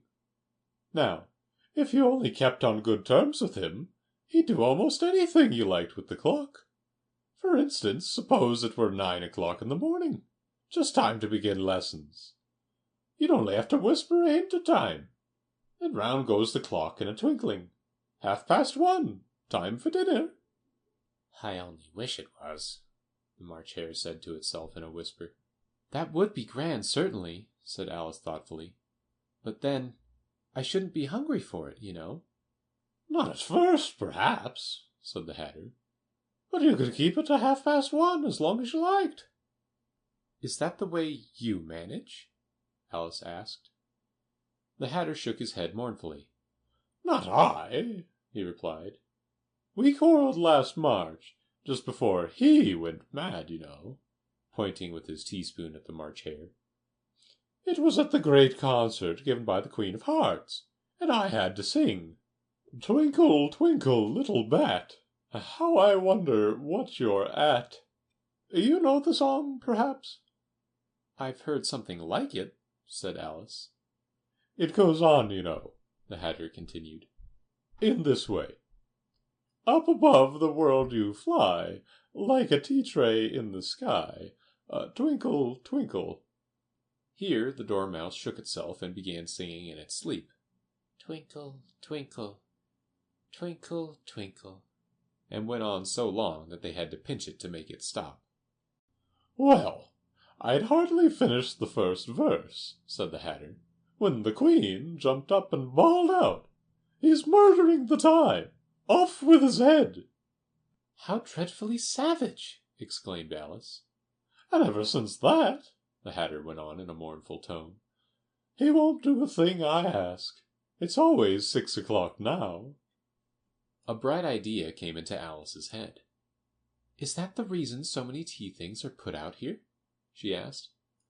Yes, that's it, said the Hatter with a sigh. It's always tea time, and we've no time to wash the things between whiles. Then you keep moving round, I suppose? Said Alice. Exactly so, said the Hatter, as the things get used up. But what happens when you come to the beginning again? Alice ventured to ask. Suppose we change the subject, the March Hare interrupted, yawning. I'm getting tired of this. I vote the young lady tells us a story. I'm afraid I don't know one, said Alice, rather alarmed at the proposal. Then the Dormouse shall, they both cried. Wake up, Dormouse! And they pinched it on both sides at once. The Dormouse slowly opened his eyes. I wasn't asleep, he said in a hoarse, feeble voice. I heard every word you fellows were saying. Tell us a story, said the March Hare. Yes, please do, pleaded Alice. And be quick about it, added the Hatter, or you'll be asleep again before it's done. Once upon a time there were 3 little sisters, the Dormouse began in a great hurry, and their names were Elise, Lacy, and Tilly, and they lived at the bottom of a well. What did they live on? Said Alice, who always took a great interest in questions of eating and drinking. They lived on treacle, said the Dormouse, after thinking a minute or two. They couldn't have done that, you know, Alice gently remarked. They'd have been ill. So they were, said the Dormouse. Very ill. Alice tried to fancy to herself what such an extraordinary ways of living would be like. But it puzzled her too much, so she went on. But why did they live at the bottom of a well? Take some more tea, the March Hare said to Alice, very earnestly. I've had nothing yet, Alice replied in an offended tone. So I can't take more. You mean you can't take less, said the Hatter. It's very easy to take more than nothing. Nobody asked your opinion, said Alice. Who's making personal remarks now? The Hatter asked triumphantly. Alice did not quite know what to say to this, so she helped herself to some tea and bread and butter, and then turned to the Dormouse and repeated her question. Why did they live at the bottom of a well? The Dormouse again took a minute or two to think about it, and then said, It was a treacle well. There's no such thing, Alice was beginning very angrily. But the Hatter and the March Hare went, Shh, shh! And the Dormouse sulkily remarked, If you can't be civil, you'd better finish the story for yourself. No, please go on, Alice said very humbly. I won't interrupt again. I dare say there may be one. One indeed, said the Dormouse indignantly. However, he consented to go on. And so, these 3 little sisters, they were learning to draw, you know. What did they draw? Said Alice, quite forgetting her promise. Treacle, said the Dormouse, without considering it all this time. I want a clean cup, interrupted the Hatter. Let's all move one place on. He moved on as he spoke, and the Dormouse followed him. The March Hare moved into the Dormouse's place, and Alice rather unwillingly took the place of the March Hare. The Hatter was the only one who got any advantage from the change, and Alice was a good deal worse off than before, as the March Hare had just upset the milk jug into his plate. Alice did not wish to offend the Dormouse again, so she began very cautiously. But I don't understand. Where did they draw the treacle from? You can draw water out of a water well, said the Hatter. So I should think you could draw treacle out of a treacle well, eh, stupid? But they were in the well, Alice said to the Dormouse, not choosing to notice this last remark. Of course they were, said the Dormouse. Well, in. This answer so confused poor Alice that she let the Dormouse go on for some time without interrupting it. They were learning to draw, the Dormouse went on, yawning and rubbing its eyes, for it was getting very sleepy. And they drew all manner of things, everything that begins with an M. Why with an M? Said Alice. Why not? Said the March Hare. Alice was silent. The Dormouse had closed its eyes by this time, and was going off into a doze. But, on being pinched by the Hatter, it woke up again with a little shriek, and went on. That begins with an M, such as mouse-traps, and the moon, and memory, and muchness. You know, you say things are much of a muchness. Did you ever see such a thing as a drawing of a muchness? Really, now you ask me, said Alice, very much confused. I don't think... Then you shouldn't talk, said the Hatter. This piece of rudeness was more than Alice could bear. She got up in great disgust and walked off. The Dormouse fell asleep instantly, and neither of the others took the least notice of her going, though she looked back once or twice, half hoping they would call after her. The last time she saw them, they were trying to put the dormouse into the teapot. "At any rate, I'll never go there again," said Alice as she picked her way through the wood. "It's the stupidest tea party I ever was at in all my life." Just as she said this, she noticed that one of the trees had a door leading right into it. "That's very curious," she thought. "But everything's curious today. I think I may as well go in at once." And in she went. Once more she found herself in the long hall, and close to the little glass table. "Now I'll manage better this time," she said to herself, and began by taking the little golden key and unlocking the door that led into the garden. Then she went to work nibbling at the mushroom. She had kept a piece of it in her pocket, till she was about a foot high. Then she walked down the little passage, and then she found herself at last in the beautiful garden, among the bright flower beds and the cool fountains. The Queen's Croquet-Ground. A large rose tree stood near the entrance of the garden. The roses growing on it were white, but there were 3 gardeners at it, busily painting them red. Alice thought this a very curious thing, and she went nearer to watch them, and just as she came up to them, she heard one of them say, "Look out now, Five! Don't go splashing paint over me like that." "I couldn't help it," said Five in a sulky tone. "Seven jogged my elbow." On which Seven looked up and said, "That's right, Five. Always lay the blame on others." "You'd better not talk," said Five. "I heard the Queen say only yesterday you deserved to be beheaded." "What for?" said the one who had spoken first. "That's none of your business, Two," said Seven. "Yes, it is his business," said Five. "And I'll tell him. It was for bringing the cook tulip roots instead of onions." Seven flung down his brush, and had just begun, "Well, of all the unjust things," when his eye chanced to fall upon Alice, as she stood watching them, and he checked himself suddenly. The others looked round also, and all of them bowed low. "Would you tell me," said Alice, a little timidly, "why are you painting those roses?" Five and Seven said nothing, but looked at Two. Two began in a low voice. "Why, the fact is, you see, miss, this here ought to have been a red rose tree, and we put a white one in by mistake, and if the Queen was to find it out, we should all have our heads cut off, you know. So, you see, miss, we're doing our best, afore she comes to—" At this moment, Five, who had been anxiously looking across the garden, called out, "The Queen! The Queen!" and the 3 gardeners instantly threw themselves flat upon their faces. There was a sound of many footsteps, and Alice looked round, eager to see the Queen. First came 10 soldiers carrying clubs. These were all shaped like the 3 gardeners, oblong and flat, with their hands and feet at the corners.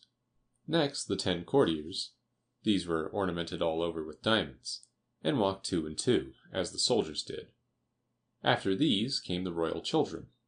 There were 10 of them, and the little dears came jumping merrily along hand in hand, in couples. They were all ornamented with hearts. Next came the guests, mostly kings and queens, and among them Alice recognized the White Rabbit.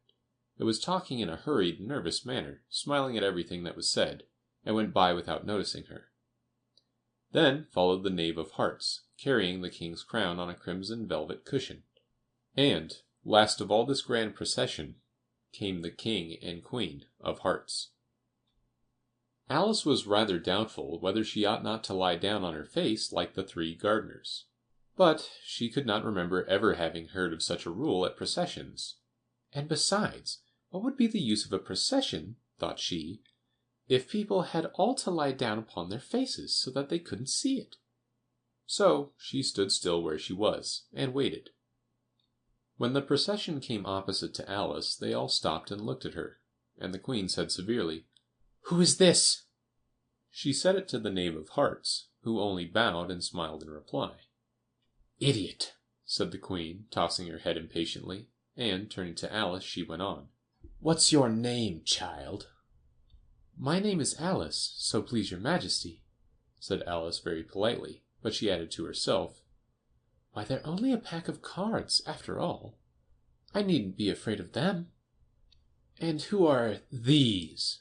said the Queen, pointing to the 3 gardeners who were lying round the rose tree, for, you see, as they were lying on their faces, and the pattern on their backs was the same as the rest of the pack, she could not tell whether they were gardeners, or soldiers, or courtiers, or 3 of her own children.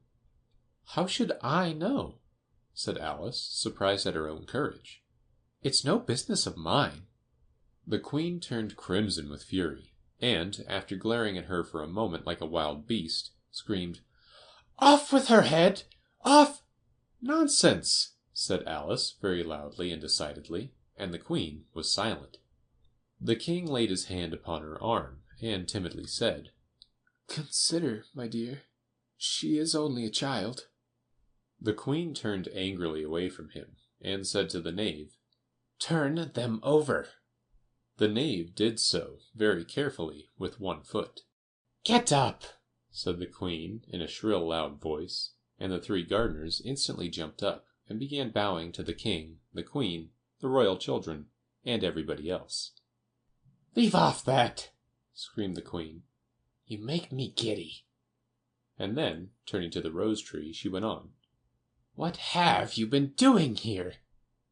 "May it please your Majesty," said 2 in a very humble tone, going down on one knee as he spoke, "we were trying—" "I see," said the Queen, who had meanwhile been examining the roses. "Off with their heads!" And the procession moved on, 3 of the soldiers remaining behind to execute the unfortunate gardeners, who ran to Alice for protection. "You shan't be beheaded," said Alice, and she put them into a large flower pot that stood near. The 3 soldiers wandered about for a minute or 2, looking for them, and then quietly marched off after the others. "Are their heads off?" shouted the Queen. "Their heads are gone, if it please your Majesty," the soldiers shouted in reply. "That's right," shouted the Queen. "Can you play croquet?" The soldiers were silent, and looked at Alice, as the question was evidently meant for her. "Yes," shouted Alice. "Come on, then!" roared the Queen, and Alice joined the procession, wondering very much what would happen next.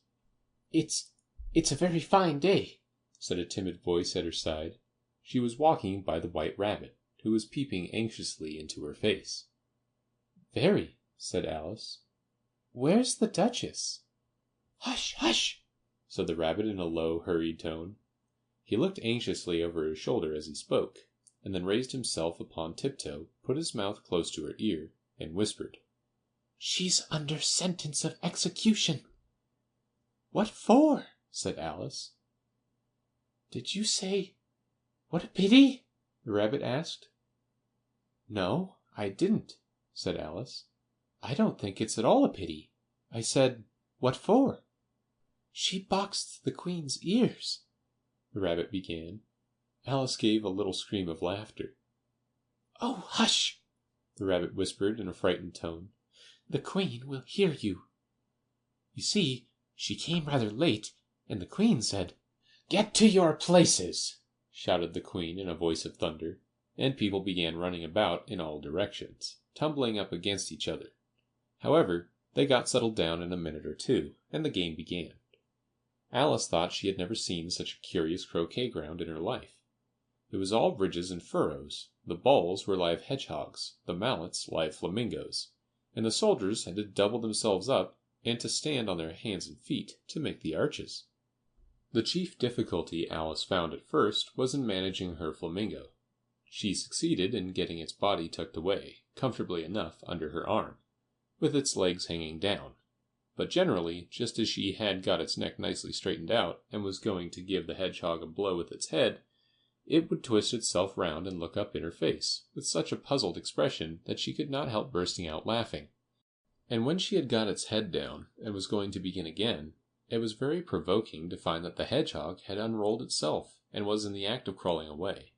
Besides all this, there was generally a ridge or furrow in the way wherever she wanted to send the hedgehog to, and, as the doubled-up soldiers were always getting up and walking off to other parts of the ground, Alice soon came to the conclusion that it was a very difficult game indeed. The players all played at once without waiting for turns, quarrelling all the while, and fighting for the hedgehogs. and in a very short time the queen was in a furious passion, and went stamping about, and shouting, "Off with his head!" or "Off with her head!" about once in a minute. Alice began to feel very uneasy. To be sure, she had not as yet had any dispute with the queen, but she knew that it might happen any minute. And then, thought she, what would become of me? They're dreadfully fond of beheading people here. The great wonder is that there's anyone left alive. She was looking about for some way of escape, and wondering whether she could get away without being seen, when she noticed a curious appearance in the air. It puzzled her very much at first, but after watching it a minute or two, she made it out to be a grin, and she said to herself, "It's the Cheshire Cat. Now I shall have somebody to talk to." "How are you getting on?" said the cat, as soon as there was mouth enough for it to speak with. Alice waited till the eyes appeared, and then nodded. "It's no use speaking to it," she thought, "till its ears have come, or at least one of them." In another minute the whole head appeared, and then Alice put down her flamingo and began an account of the game, feeling very glad she had someone to listen to her. The cat seemed to think that there was enough of it now in sight, and no more of it appeared.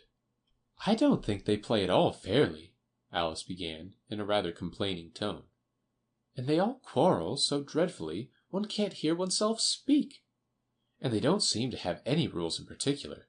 At least, if there are, nobody attends to them.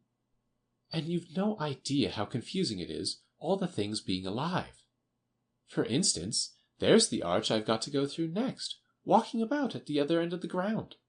And I should have croqueted the Queen's hedgehog just now, only it ran away when it saw mine coming."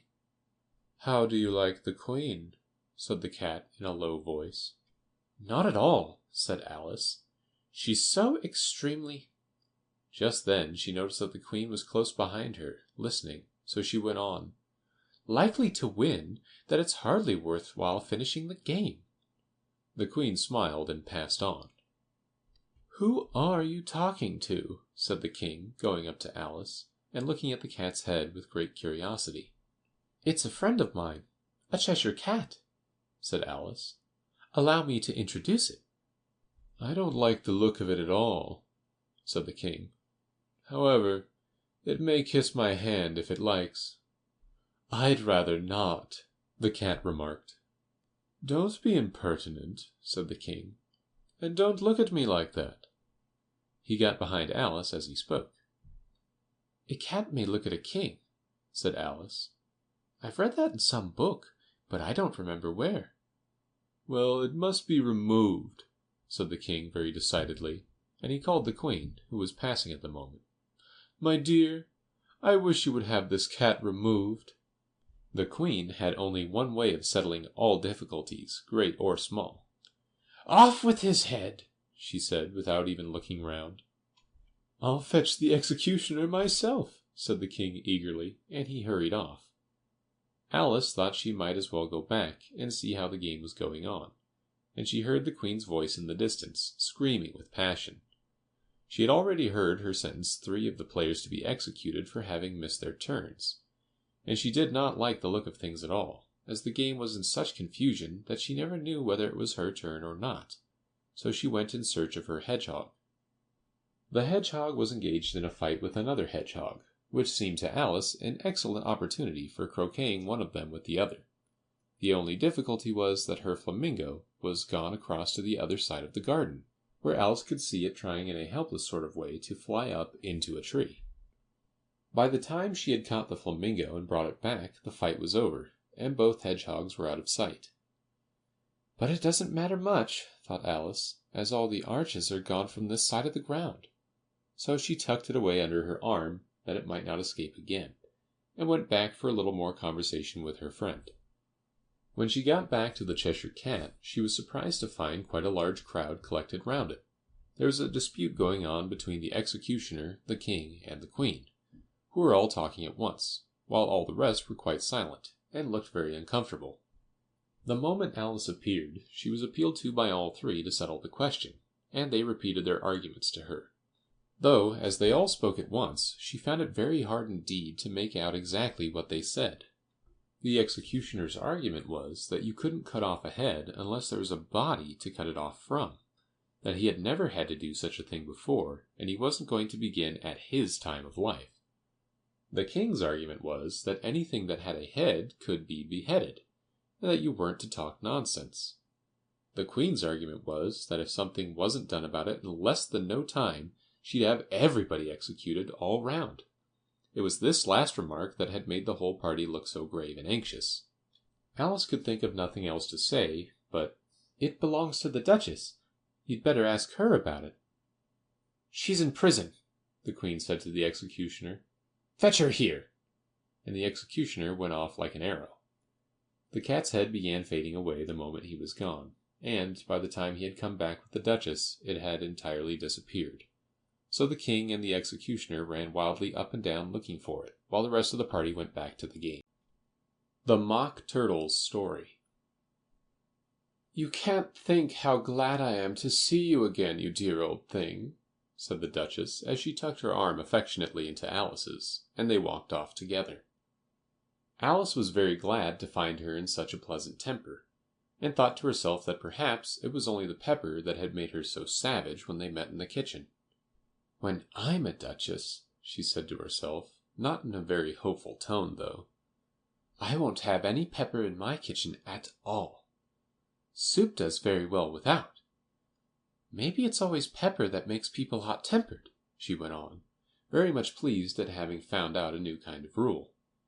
"And vinegar that makes them sour, and chamomile that makes them bitter, and barley sugar and such things that make children sweet-tempered. I only wish people knew that. Then they wouldn't be so stingy about it, you know."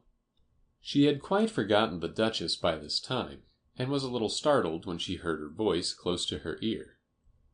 "You're thinking about something, my dear, and that makes you forget to talk. I can't tell you just now what the moral of that is, but I shall remember it in a bit." "Perhaps it hasn't one," Alice ventured to remark. "Tut, tut, child," said the Duchess. "Everything's got a moral, if only you can find it," and she squeezed herself up closer to Alice's side as she spoke. Alice did not much like keeping so close to her. First, because the Duchess was very ugly, and secondly, because she was exactly the right height to rest her chin upon Alice's shoulder, and it was an uncomfortably sharp chin. However, she did not like to be rude, so she bore it as well as she could. "The game's going on rather better now," she said, by way of keeping up the conversation a little. "'Tis so," said the Duchess, "and the moral of that is... oh, 'tis love that makes the world go round."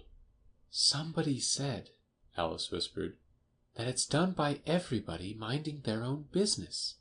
"Ah, well, it means much the same thing," said the Duchess, digging her sharp little chin into Alice's shoulder as she added.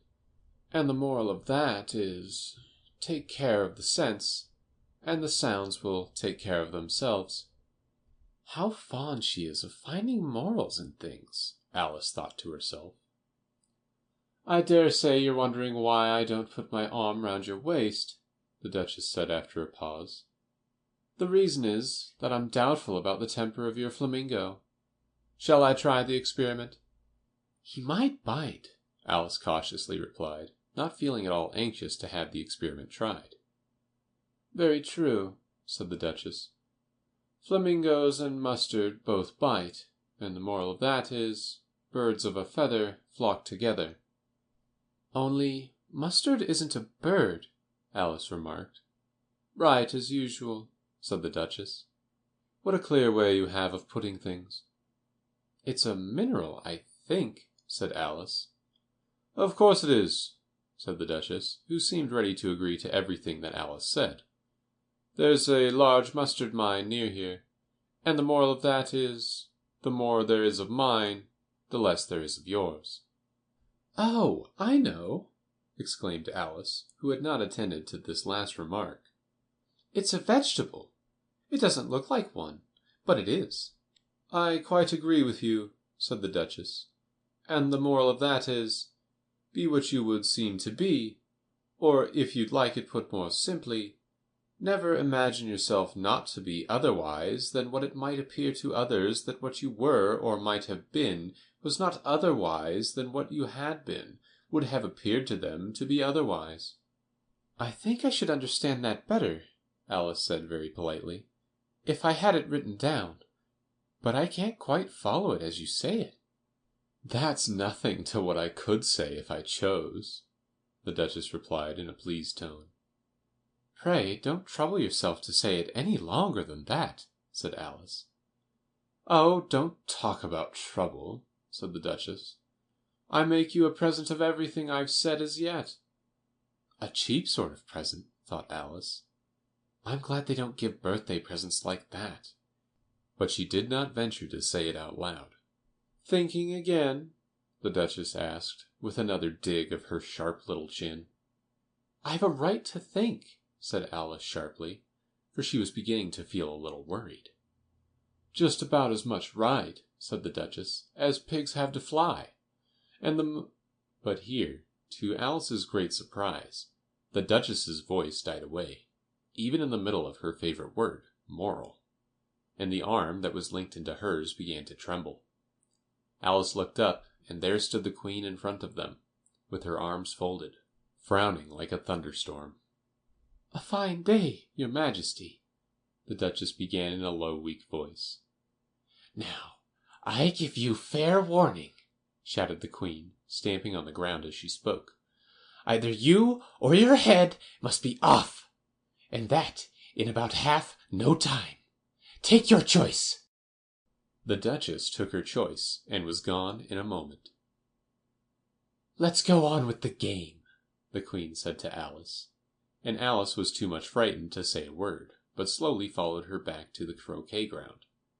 The other guests had taken advantage of the Queen's absence, and were resting in the shade. However, the moment they saw her, they hurried back to the game, the Queen merely remarking that a moment's delay would cost them their lives. All the time they were playing, the Queen never left off quarreling with the other players, and shouting, "Off with his head!" or "Off with her head!" Those whom she sentenced were taken into custody by the soldiers, who of course had to leave off being arches to do this, so that by the end of half an hour or so there were no arches left, and all the players, except the King, the Queen, and Alice, were in custody and under sentence of execution. Then the Queen left off, quite out of breath, and said to Alice, "Have you seen the mock turtle yet?" "No," said Alice. "I don't even know what a mock turtle is." "It's the thing mock turtle soup is made from," said the Queen. "I never saw one, or heard of one," said Alice. "Come on, then," said the Queen, "and he shall tell you his history." As they walked off together, Alice heard the King say in a low voice to the company generally, "You are all pardoned." "Come, that's a good thing," she said to herself, for she had felt quite unhappy at the number of executions the Queen had ordered. They very soon came upon a griffin, lying fast asleep in the sun. If you don't know what a griffin is, look at the picture. "Up, lazy thing," said the Queen, "and take this young lady to see the mock turtle, and to hear his history. I must go back and see after some executions I have ordered." And she walked off, leaving Alice alone with the griffin. Alice did not quite like the look of the creature, but on the whole she thought it would be quite as safe to stay with it as to go after that savage Queen. So she waited. The griffin sat up and rubbed its eyes. Then it watched the Queen till she was out of sight. Then it chuckled. "What fun!" said the griffin, half to itself, half to Alice. "What is the fun?" said Alice. "Why, she," said the griffin. "It's all her fancy, that. They never executes nobody, you know. Come on." "Everybody says 'come on' here," thought Alice, as she went slowly after it. "I never was so ordered about in all my life. Never!" They had not gone far before they saw the mock turtle in the distance, sitting sad and lonely on a little ledge of rock, and, as they came nearer, Alice could hear him sighing, as if his heart would break. She pitied him deeply. "What is his sorrow?" she asked the Gryphon. And the Gryphon answered very nearly in the same words as before. It's all his fancy, that. He hasn't got no sorrow, you know. Come on. So they went up to the Mock Turtle, who looked at them with large eyes full of tears, but said nothing. This here young lady, said the Gryphon, she wants for to know your history, she do. I'll tell it her, said the Mock Turtle in a deep hollow tone. Sit down, both of you, and don't speak a word till I've finished. So they sat down, and nobody spoke for some minutes. Alice thought to herself, I don't see how he can ever finish if he doesn't begin. But she waited patiently. Once, said the Mock Turtle at last with a deep sigh, I was a real turtle.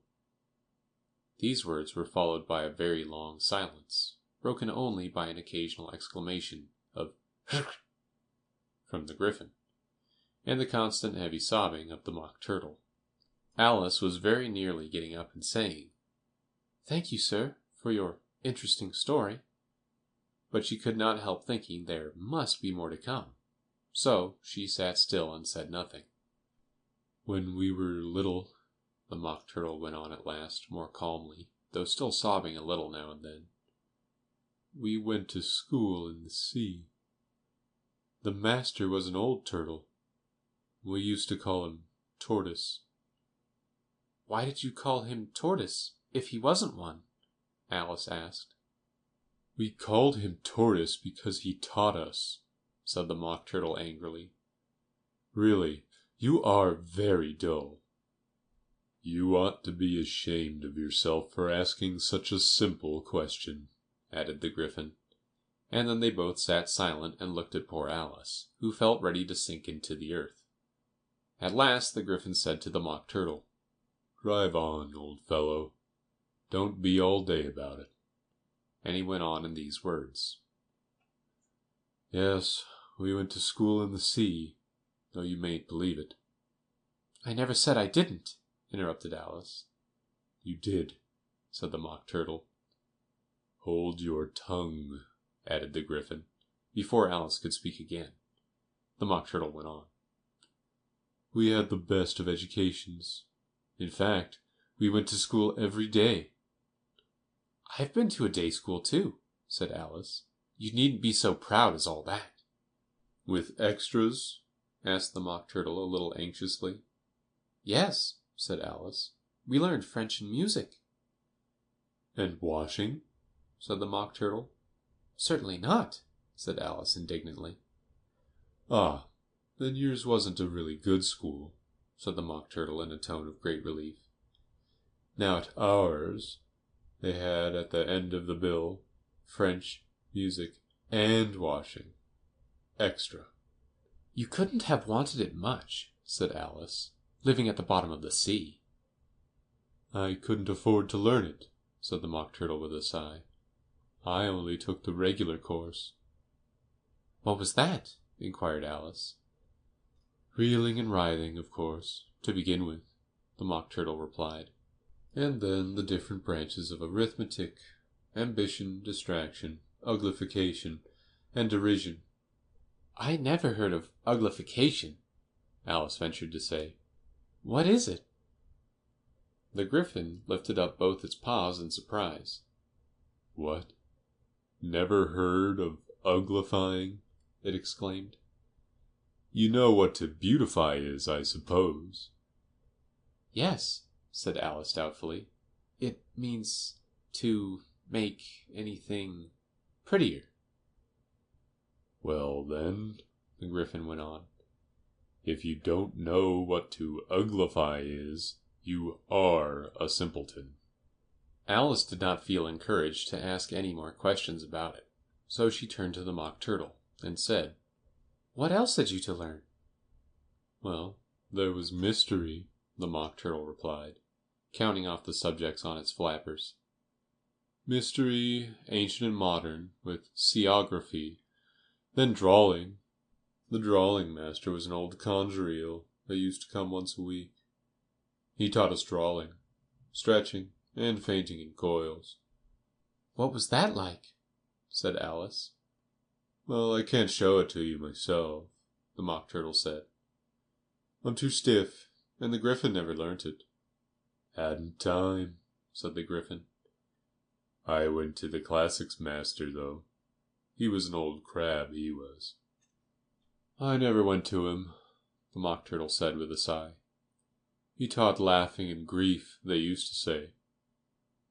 "So he did, so he did," said the Griffin, sighing in his turn, and both creatures hid their faces in their paws. "And how many hours a day did you do lessons?" said Alice, in a hurry to change the subject. 10 hours the first day," said the Mock Turtle, 9 the next, and so on.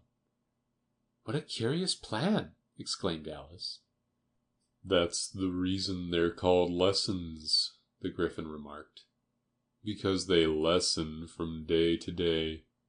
This was quite a new idea to Alice, and she thought it over a little before she made her next remark. "Then the 11th day must have been a holiday?" "Of course it was," said the Mock Turtle. "And how did you manage on the 12th?" Alice went on eagerly. "That's enough about lessons," the Griffin interrupted in a very decided tone. "Tell her something about the games now." The Lobster Quadrille. The Mock Turtle sighed deeply, and drew the back of one flapper across his eyes. He looked at Alice and tried to speak, but for a minute or two sobs choked his voice. "Same as if he had a bone in his throat," said the Griffin, and it set to work shaking him and punching him in the back. At last the Mock Turtle recovered his voice, and with tears running down his cheeks, he went on again. "You may not have lived much under the sea." "I haven't," said Alice. "And perhaps you were never even introduced to a lobster." Alice began to say, "I once tasted," but checked herself hastily, and said, "No, never." "So you can have no idea what a delightful thing a lobster quadrille is." "No, indeed," said Alice. "What sort of a dance is it?" "Why," said the Griffin, "you first form into a line along the sea-shore." "2 lines," cried the Mock Turtle. "Seals, turtles, salmon, and so on. Then, when you've cleared all the jellyfish out of the way—" "That generally takes some time," interrupted the Griffin. "You advance twice." "Each with a lobster as a partner," cried the Griffin. "Of course," the Mock Turtle said. "Advance twice, set to partners." "Change lobsters, and retire in same order," continued the Griffin. "Then, you know," the Mock Turtle went on, "you throw the—" "The lobsters," shouted the Griffin, with a bound into the air, "as far out to sea as you can." "Swim after them," screamed the Griffin. "Turn a somersault in the sea," cried the Mock Turtle, capering wildly about. "Change lobsters again," yelled the Griffin at the top of his voice. "Back to land again, and that's all the first figure," said the Mock Turtle, suddenly dropping his voice, and the two creatures, who had been jumping about like mad things all this time, sat down again very sadly and quietly, and looked at Alice. "It must be a very pretty dance," said Alice timidly. "Would you like to see a little bit of it?" said the Mock Turtle. "Very much indeed," said Alice. "Come, let's try the first figure," said the Mock Turtle to the Griffin. "We can do without lobsters, you know. Which shall sing?" "Oh, you sing," said the Griffin. "I've forgotten the words." So they began solemnly dancing round and round Alice, every now and then treading on her toes when they passed too close, and waving their forepaws to mark the time, while the Mock Turtle sang this, very slowly and sadly. "Will you walk a little faster?" said a whiting to a snail. "There's a porpoise close behind us, and he's treading on my tail. See how eagerly the lobsters and the turtles all advance. They are waiting on the shingle. Will you come and join the dance? Will you, won't you? Will you, won't you? Will you join the dance?" Will you, won't you, will you, won't you join the dance? You can really have no notion how delightful it will be when they take us up and throw us with the lobsters out to sea. But the snail replied, too far, and gave a look askance. Said he thanked the whiting kindly, but he would not join the dance. Would not, could not, would not, could not, would not join the dance. Would not, could not, would not, could not join the dance.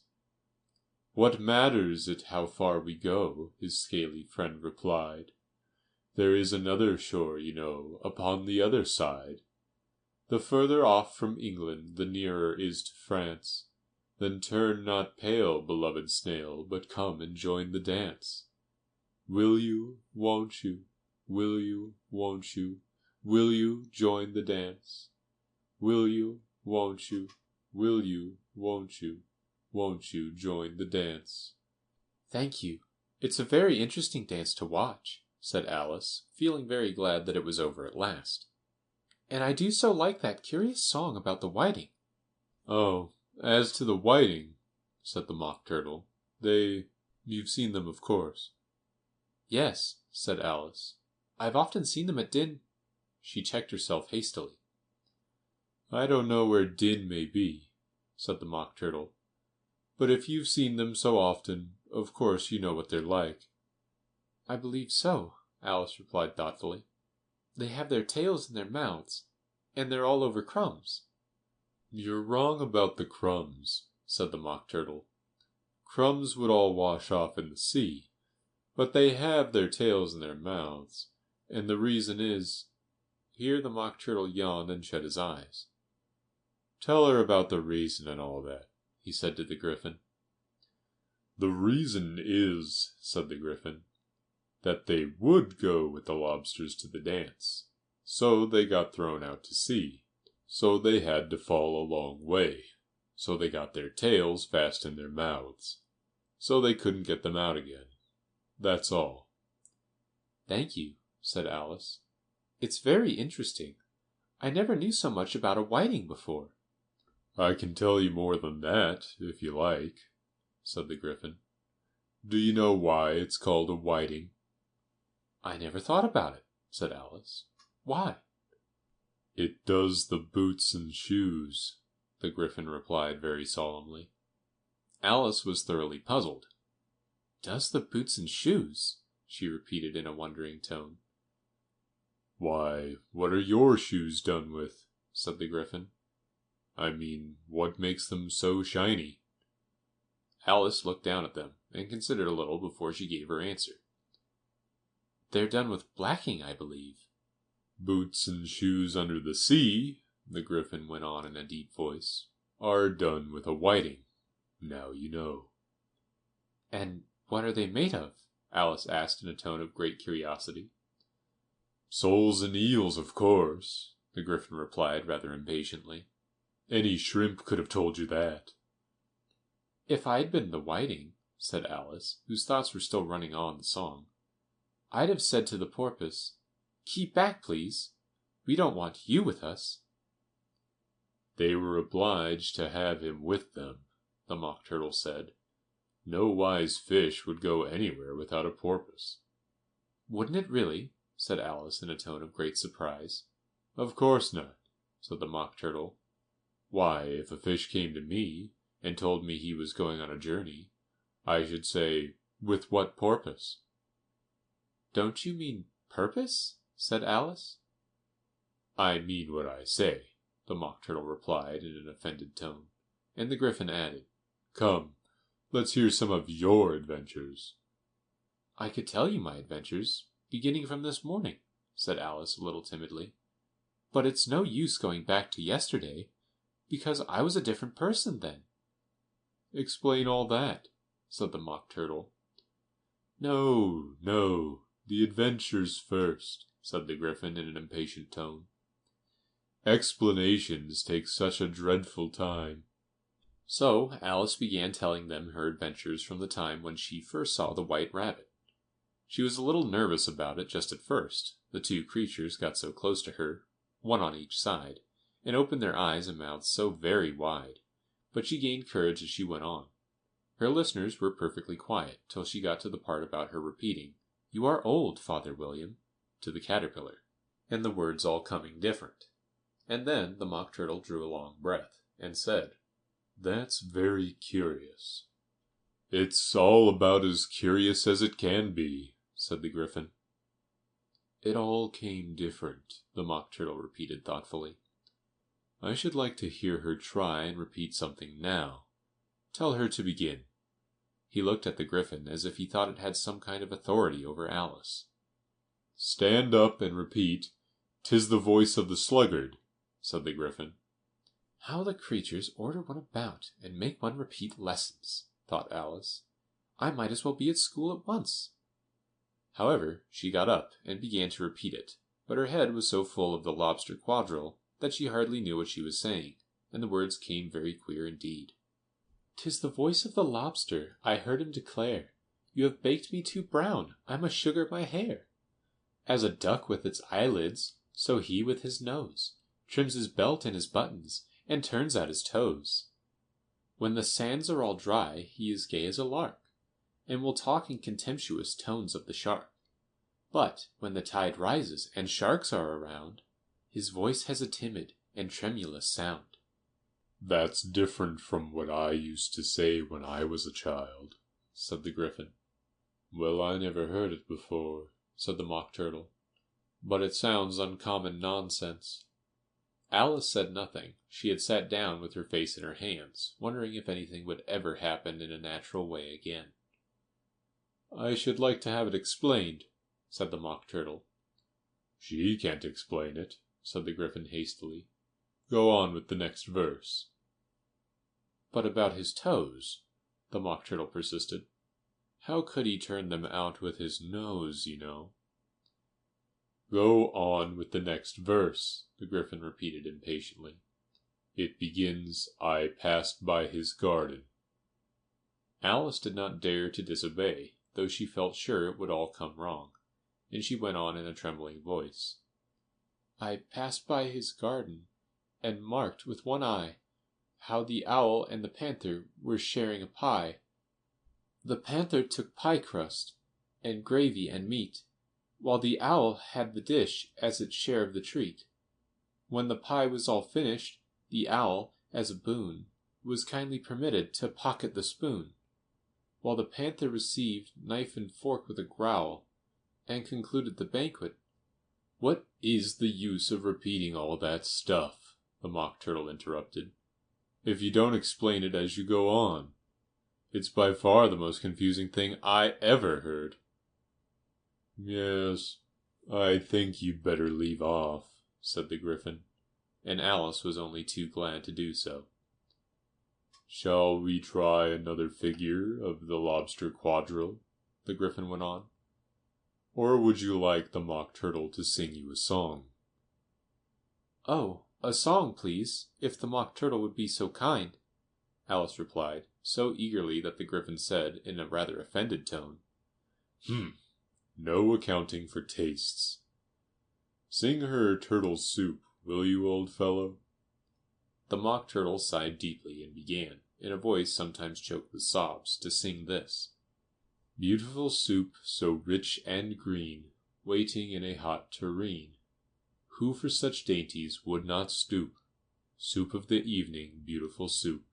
Soup of the evening, beautiful soup. Beautiful soup, beautiful soup. Soup of the evening, beautiful, beautiful soup. Beautiful soup, who cares for fish, game, or any other dish? Who would not give all else for 2 pennyworth only of beautiful soup? Pennyworth only of beautiful soup. Beautiful soup, beautiful soup. Soup of the evening, beautiful, beautiful soup." "Chorus again!" cried the Gryphon, and the Mock Turtle had just begun to repeat it, when a cry of "The trial's beginning!" was heard in the distance. Come on, cried the Gryphon, and taking Alice by the hand, it hurried off, without waiting for the end of the song. What trial is it? Alice panted as she ran, but the Gryphon only answered, Come on, and ran the faster, while more and more faintly came, carried on the breeze that followed them, the melancholy words, Soup of the evening, beautiful, beautiful soup. Who stole the tarts? The King and Queen of Hearts were seated on their throne when they arrived, with a great crowd assembled about them, all sorts of little birds and beasts, as well as the whole pack of cards. The knave was standing before them in chains, with a soldier on each side to guard him, and near the king was the white rabbit, with a trumpet in one hand and a scroll of parchment in the other. In the very middle of the court was a table, with a large dish of tarts upon it. They looked so good that it made Alice quite hungry to look at them. I wish they'd get the trial done, she thought, and hand round the refreshments. But there seemed to be no chance of this, so she began looking at everything about her to pass away the time. Alice had never been in a court of justice before, but she had read about them in books, and she was quite pleased to find that she knew the name of nearly everything there. That's the judge, she said to herself, because of his great wig. The judge, by the way, was the king, and as he wore his crown over the wig, look at the frontispiece if you want to see how he did it, he did not look at all comfortable, and it was certainly not becoming. And that's the jury box, thought Alice. And those 12 creatures, she was obliged to say creatures, you see, because some of them were animals and some were birds. I suppose they are the jurors. She said this last word 2 or 3 times over to herself, being rather proud of it, for she thought, and rightly too, that very few little girls of her age knew the meaning of it at all. However, jurymen would have done just as well. The 12 jurors were all writing very busily on slates. What are they doing? Alice whispered to the Gryphon. They can't have anything to put down yet, before the trial's begun. They're putting down their names, the Gryphon whispered in reply, for fear they should forget them before the end of the trial. Stupid things, Alice began in a loud, indignant voice, but she stopped hastily, for the white rabbit cried out, Silence in the court! And the king put on his spectacles and looked anxiously round, to make out who was talking. Alice could see, as well as if she were looking over their shoulders, that all the jurors were writing down stupid things on their slates, and she could even make out that one of them didn't know how to spell stupid, and that he had to ask his neighbor to tell him. A nice muddle their slates'll be in before the trial's over, thought Alice. One of the jurors had a pencil that squeaked. This, of course, Alice could not stand, and she went round the court and got behind him, and very soon found an opportunity of taking it away. She did it so quickly that the poor little juror, it was Bill the lizard, could not make out at all what had become of it, so, after hunting all around for it, he was obliged to write with one finger for the rest of the day, and this was of very little use, as it left no mark on the slate. Harold, read the accusation, said the king. On this the white rabbit blew 3 blasts on the trumpet, and then unrolled the parchment scroll, and read as follows. The Queen of Hearts, she made some tarts, all on a summer day. The Knave of Hearts, he stole those tarts, and took them quite away. Consider your verdict, the king said to the jury. Not yet, not yet, the rabbit hastily interrupted. There's a great deal to come before that.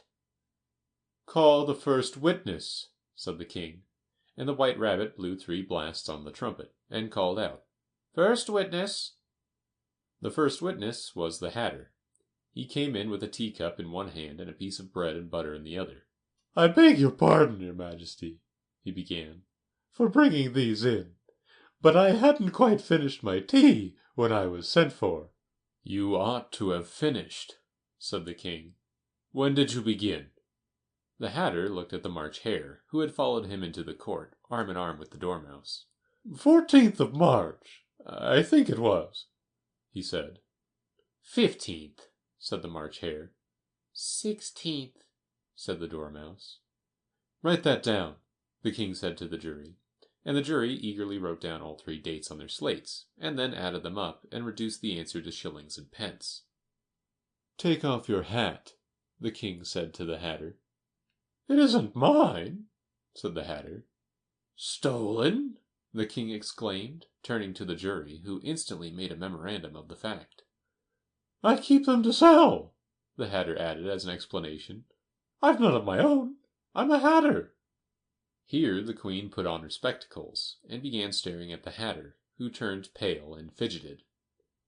"Give your evidence," said the king, "and don't be nervous, or I'll have you executed on the spot." This did not seem to encourage the witness at all. He kept shifting from one foot to the other, looking uneasily at the queen, and in his confusion he bit a large piece out of his teacup instead of the bread and butter. Just at this moment Alice felt a very curious sensation, which puzzled her a good deal until she made out what it was. She was beginning to grow larger again, and she thought at first she would get up and leave the court, but on second thoughts she decided to remain where she was as long as there was room for her. "I wish you wouldn't squeeze so," said the Dormouse, who was sitting next to her. "I can hardly breathe." "I can't help it," said Alice very meekly. "I'm growing." "You've no right to grow here," said the Dormouse. "Don't talk nonsense," said Alice more boldly. "You know you're growing too." "Yes, but I grow at a reasonable pace," said the Dormouse. "not in that ridiculous fashion." And he got up very sulkily and crossed over to the other side of the court. All this time the queen had never left off staring at the Hatter, and just as the Dormouse crossed the court, she said to one of the officers of the court, "Bring me the list of the singers in the last concert." On which the wretched Hatter trembled so that he shook both his shoes off. "Give your evidence," the king repeated angrily, "or I'll have you executed, whether you're nervous or not." "I'm a poor man, your Majesty," the Hatter began in a trembling voice, "and I hadn't begun my tea, not above a week or so, and what with the bread and butter getting so thin, and the twinkling of the tea—" "The twinkling of the what?" said the king. "It began with the tea," the Hatter replied. "Of course twinkling begins with a T," said the king sharply. "Do you take me for a dunce? Go on."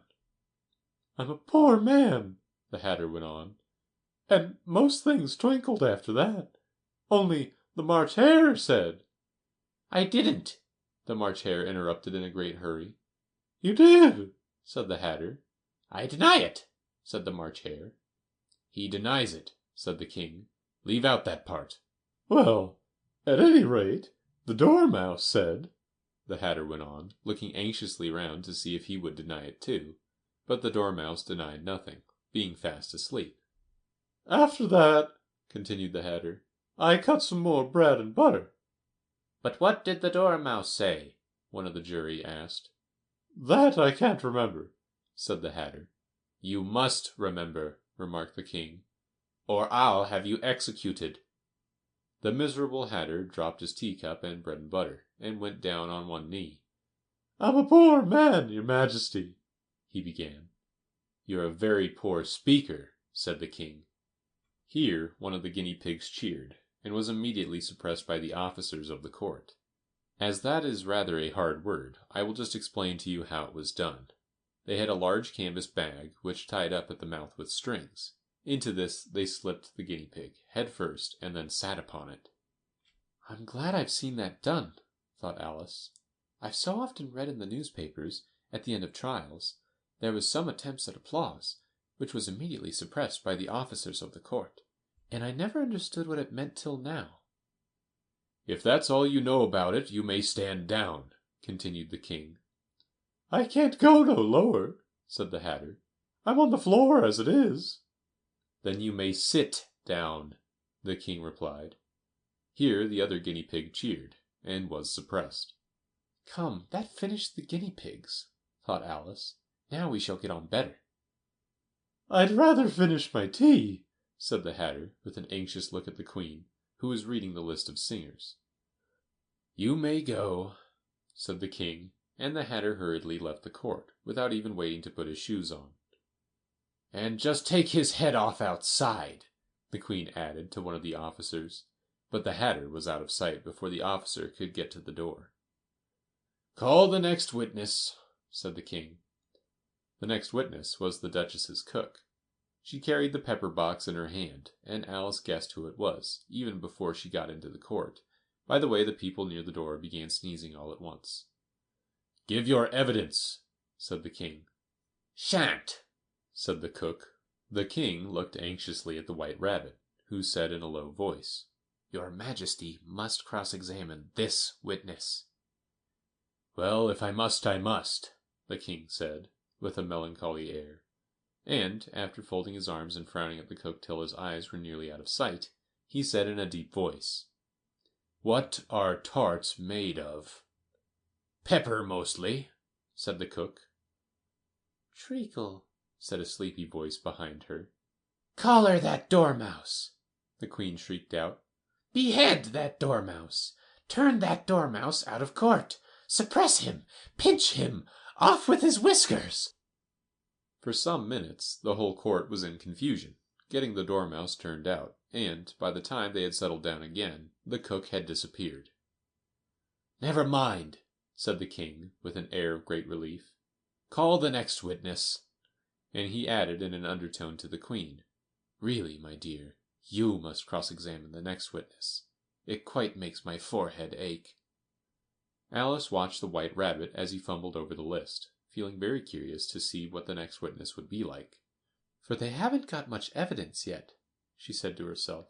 Imagine her surprise when the White Rabbit read out, at the top of his shrill little voice, the name. "Alice!" Alice's evidence. "Here!" cried Alice, quite forgetting in the flurry of the moment how large she had grown in the last few minutes, and she jumped up in such a hurry that she tipped over the jury box with the edge of her skirt, upsetting all the jurymen onto the heads of the crowd below, and there they lay sprawling about, reminding her very much of a globe of goldfish she had accidentally upset the week before. "Oh, I beg your pardon!" she exclaimed in a tone of great dismay, and began picking them up again as quickly as she could, for the accident of the goldfish kept running in her head, and she had a vague sort of idea that they must be collected at once and put back into the jury box, or they would die.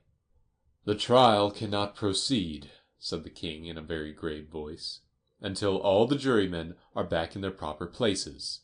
All," he repeated with great emphasis, looking hard at Alice as he said do. Alice looked at the jury box, and saw that, in her haste, she had put the lizard in head downwards, and the poor little thing was waving its tail about in a melancholy way, being quite unable to move. She soon got it out again, and put it right. "Not that it signifies much," she said to herself. "I should think it would be quite as much use in the trial, one way up as the other." As soon as the jury had a little recovered from the shock of being upset, and their slates and pencils had been found and handed back to them, they set to work very diligently to write out a history of the accident, all except the lizard, who seemed too much overcome to do anything but sit with its mouth open, gazing up into the roof of the court. "What do you know about this business?" the king said to Alice. "Nothing," said Alice. "Nothing whatever?" persisted the king. "Nothing whatever," said Alice. "That's very important," the king said, turning to the jury. They were just beginning to write this down on their slates when the White Rabbit interrupted. "Unimportant, your Majesty means, of course," he said in a very respectful tone, but frowning and making faces at him as he spoke. "Unimportant, of course, I meant," the king hastily said, and went on to himself in an undertone. "Important, unimportant, unimportant, important," as if he were trying which word sounded best. Some of the jury wrote it down important, and some unimportant. Alice could see this as she was near enough to look over their slates. "But it doesn't matter a bit," she thought to herself. At this moment the king, who had been for some time busily writing in his notebook, cackled out, "Silence!" and read out from his book. "Rule 42. All persons more than a mile high to leave the court." Everybody looked at Alice. "I'm not a mile high," said Alice. "You are," said the king. "Nearly 2 miles high," added the queen. "Well, I shan't go, at any rate," said Alice. "Besides, that's not a regular rule. You invented it just now." It's the oldest rule in the book, said the king. Then it ought to be number 1, said Alice. The king turned pale and shut his notebook hastily. Consider your verdict, he said to the jury in a low, trembling voice. There's more evidence to come yet, please, your majesty, said the White Rabbit, jumping up in a great hurry. This paper has just been picked up. What's in it? said the queen. I haven't opened it yet, said the White Rabbit, but it seems to be a letter, written by the prisoner, to somebody. It must have been that, said the king, unless it was written to nobody, which isn't usual, you know. Who is it directed to? said one of the jurymen. It isn't directed at all, said the White Rabbit. In fact, there's nothing written on the outside. He unfolded the paper as he spoke, and added, It isn't a letter after all. It's a set of verses. Are they in the prisoner's handwriting? asked another of the jurymen. No, they're not, said the White Rabbit. And that's the queerest thing about it. The jury all looked puzzled. He must have imitated somebody else's hand, said the king. The jury all brightened up again. Please, your majesty, said the knave. I didn't write it, and they can't prove I did. There's no name signed at the end. If you didn't sign it, said the king, that only makes the matter worse. You must have meant some mischief, or else you'd have signed your name like an honest man. There was a general clapping of hands at this. It was the first really clever thing the king had said that day. That proves his guilt, said the queen. It proves nothing of the sort, said Alice. Why, you don't even know what they're about. Read them, said the king. The White Rabbit put on his spectacles. Where shall I begin, please, your majesty? he asked. Begin at the beginning, the king said gravely, and go on till you come to the end. Then stop. These were the verses the White Rabbit read. They told me you had been to her, and mentioned me to him. She gave me a good character, but said I could not swim. He sent them word I had not gone, we know it to be true. If she should push the matter on, what would become of you? I gave her 1, they gave him 2, you gave us 3 or more. They all returned from him to you, though they were mine before. If I or she should chance to be involved in this affair, he trusts to you to set them free, exactly as we were. My notion was that you had been, before she had this fit, an obstacle that came between him and ourselves and it. Don't let him know she liked them best, for this must ever be a secret kept from all the rest, between yourself and me. That's the most important piece of evidence we've heard yet, said the king, rubbing his hands. So now, let the jury— If any one of them can explain it, said Alice. She had grown so large in the last few minutes that she wasn't a bit afraid of interrupting him. I'll give him 6 pence. I don't believe there's an atom of meaning in it. The jury all wrote down on their slates, She doesn't believe there's an atom of meaning in it. But none of them attempted to explain the paper. If there's no meaning in it, said the king, that saves a world of trouble, you know, as we needn't try to find any. And yet I don't know, he went on, spreading out the verses on his knee, and looking at them with one eye. I seem to see some meaning in them, after all. Said I could not swim. You can't swim, can you? He added, turning to the knave. The knave shook his head sadly. Do I look like it? He said, which he certainly did not, being made entirely of cardboard. All right, so far, said the king, and he went on muttering over the verses to himself. We know it to be true. That's the jury, of course. I gave her 1, they gave him 2. Why, that must be what he did with the tarts, you know. But it goes on. They all returned from him to you, said Alice. Why, there they are, said the king triumphantly, pointing to the tarts on the table. Nothing can be clearer than that. Then again, before she had this fit— You never had fits, my dear, I think, he said to the queen. Never, said the queen furiously, throwing an inkstand at the lizard as she spoke. The unfortunate little Bill had left off writing on his slate with one finger, as he found it made no mark, but he now hastily began again, using the ink that was trickling down his face as long as it lasted. "Then the words don't fit you," said the king, looking round the court with a smile. There was a dead silence. "It's a pun," the king added in an offended tone, and everybody laughed. "Let the jury consider their verdict," the king said, for about the 20th time that day. "No, no," said the queen. "Sentence first, verdict afterwards." "Stuff and nonsense," said Alice loudly. "The idea of having the sentence first." "Hold your tongue," said the queen, turning purple. "I won't," said Alice. "Off with her head!" the queen shouted at the top of her voice. Nobody moved. "Who cares for you?" said Alice. She had grown to her full size by this time. "You're nothing but a pack of cards." At this the whole pack rose up into the air, and came flying down upon her. She gave a little scream, half of fright and half of anger, and tried to beat them off, and found herself lying on the bank, with her head in the lap of her sister, who was gently brushing away some dead leaves that had fluttered down from the trees upon her face. "Wake up, Alice dear," said her sister. "Why, what a long sleep you've had."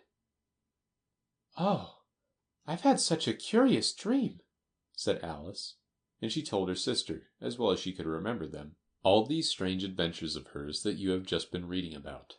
And when she had finished, her sister kissed her and said, "It was a curious dream, dear, certainly. But now run in to your tea. It's getting late." So Alice got up and ran off, thinking while she ran, as well she might, what a wonderful dream it had been. But her sister sat still just as she left her, leaning her head on her hand, watching the setting sun, and thinking of little Alice and all her wonderful adventures, till she too began dreaming after a fashion, and this was her dream. First she dreamed of little Alice herself, and once again the tiny hands were clasped upon her knee, and the bright eager eyes were looking up into hers. She could hear the very tones of her voice, and see that queer little toss of her head to keep back the wandering hair that would always get into her eyes. And still as she listened, or seemed to listen, the whole place around her became alive with the strange creatures of her little sister's dream. The long grass rustled at her feet as the white rabbit hurried by. The frightened mouse splashed his way through the neighboring pool. She could hear the rattle of the teacups as the March Hare and his friends shared their never-ending meal, and the shrill voice of the queen ordering off her unfortunate guests to execution. Once more the pig baby was sneezing on the Duchess's knee, while plates and dishes crashed around it. Once more the shriek of the griffin, the squeaking of the lizard's slate pencil, and the choking of the suppressed guinea pigs filled the air, mixed up with the distant sobs of the miserable mock turtle. So she sat on, with closed eyes, and half believed herself in Wonderland, though she knew she had but to open them again, and all would change to dull reality. The grass would only be rustling in the wind, and the pool rippling to the waving of the reeds. The rattling teacups would change to tinkling sheep bells, and the queen's shrill cries to the voice of the shepherd boy, and the sneeze of the baby, the shriek of the griffin, and all the other queer noises would change, she knew, to the confused clamor of the busy farmyard, while the lowing of the cattle in the distance would take the place of the mock turtle's heavy sobs.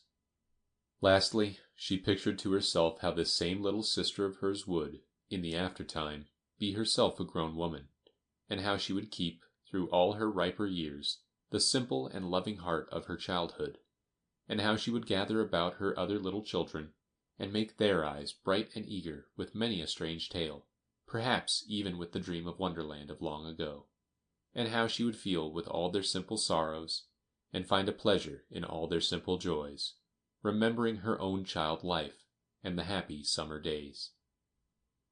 End of chapter 12. End of Alice's Adventures in Wonderland by Lewis Carroll.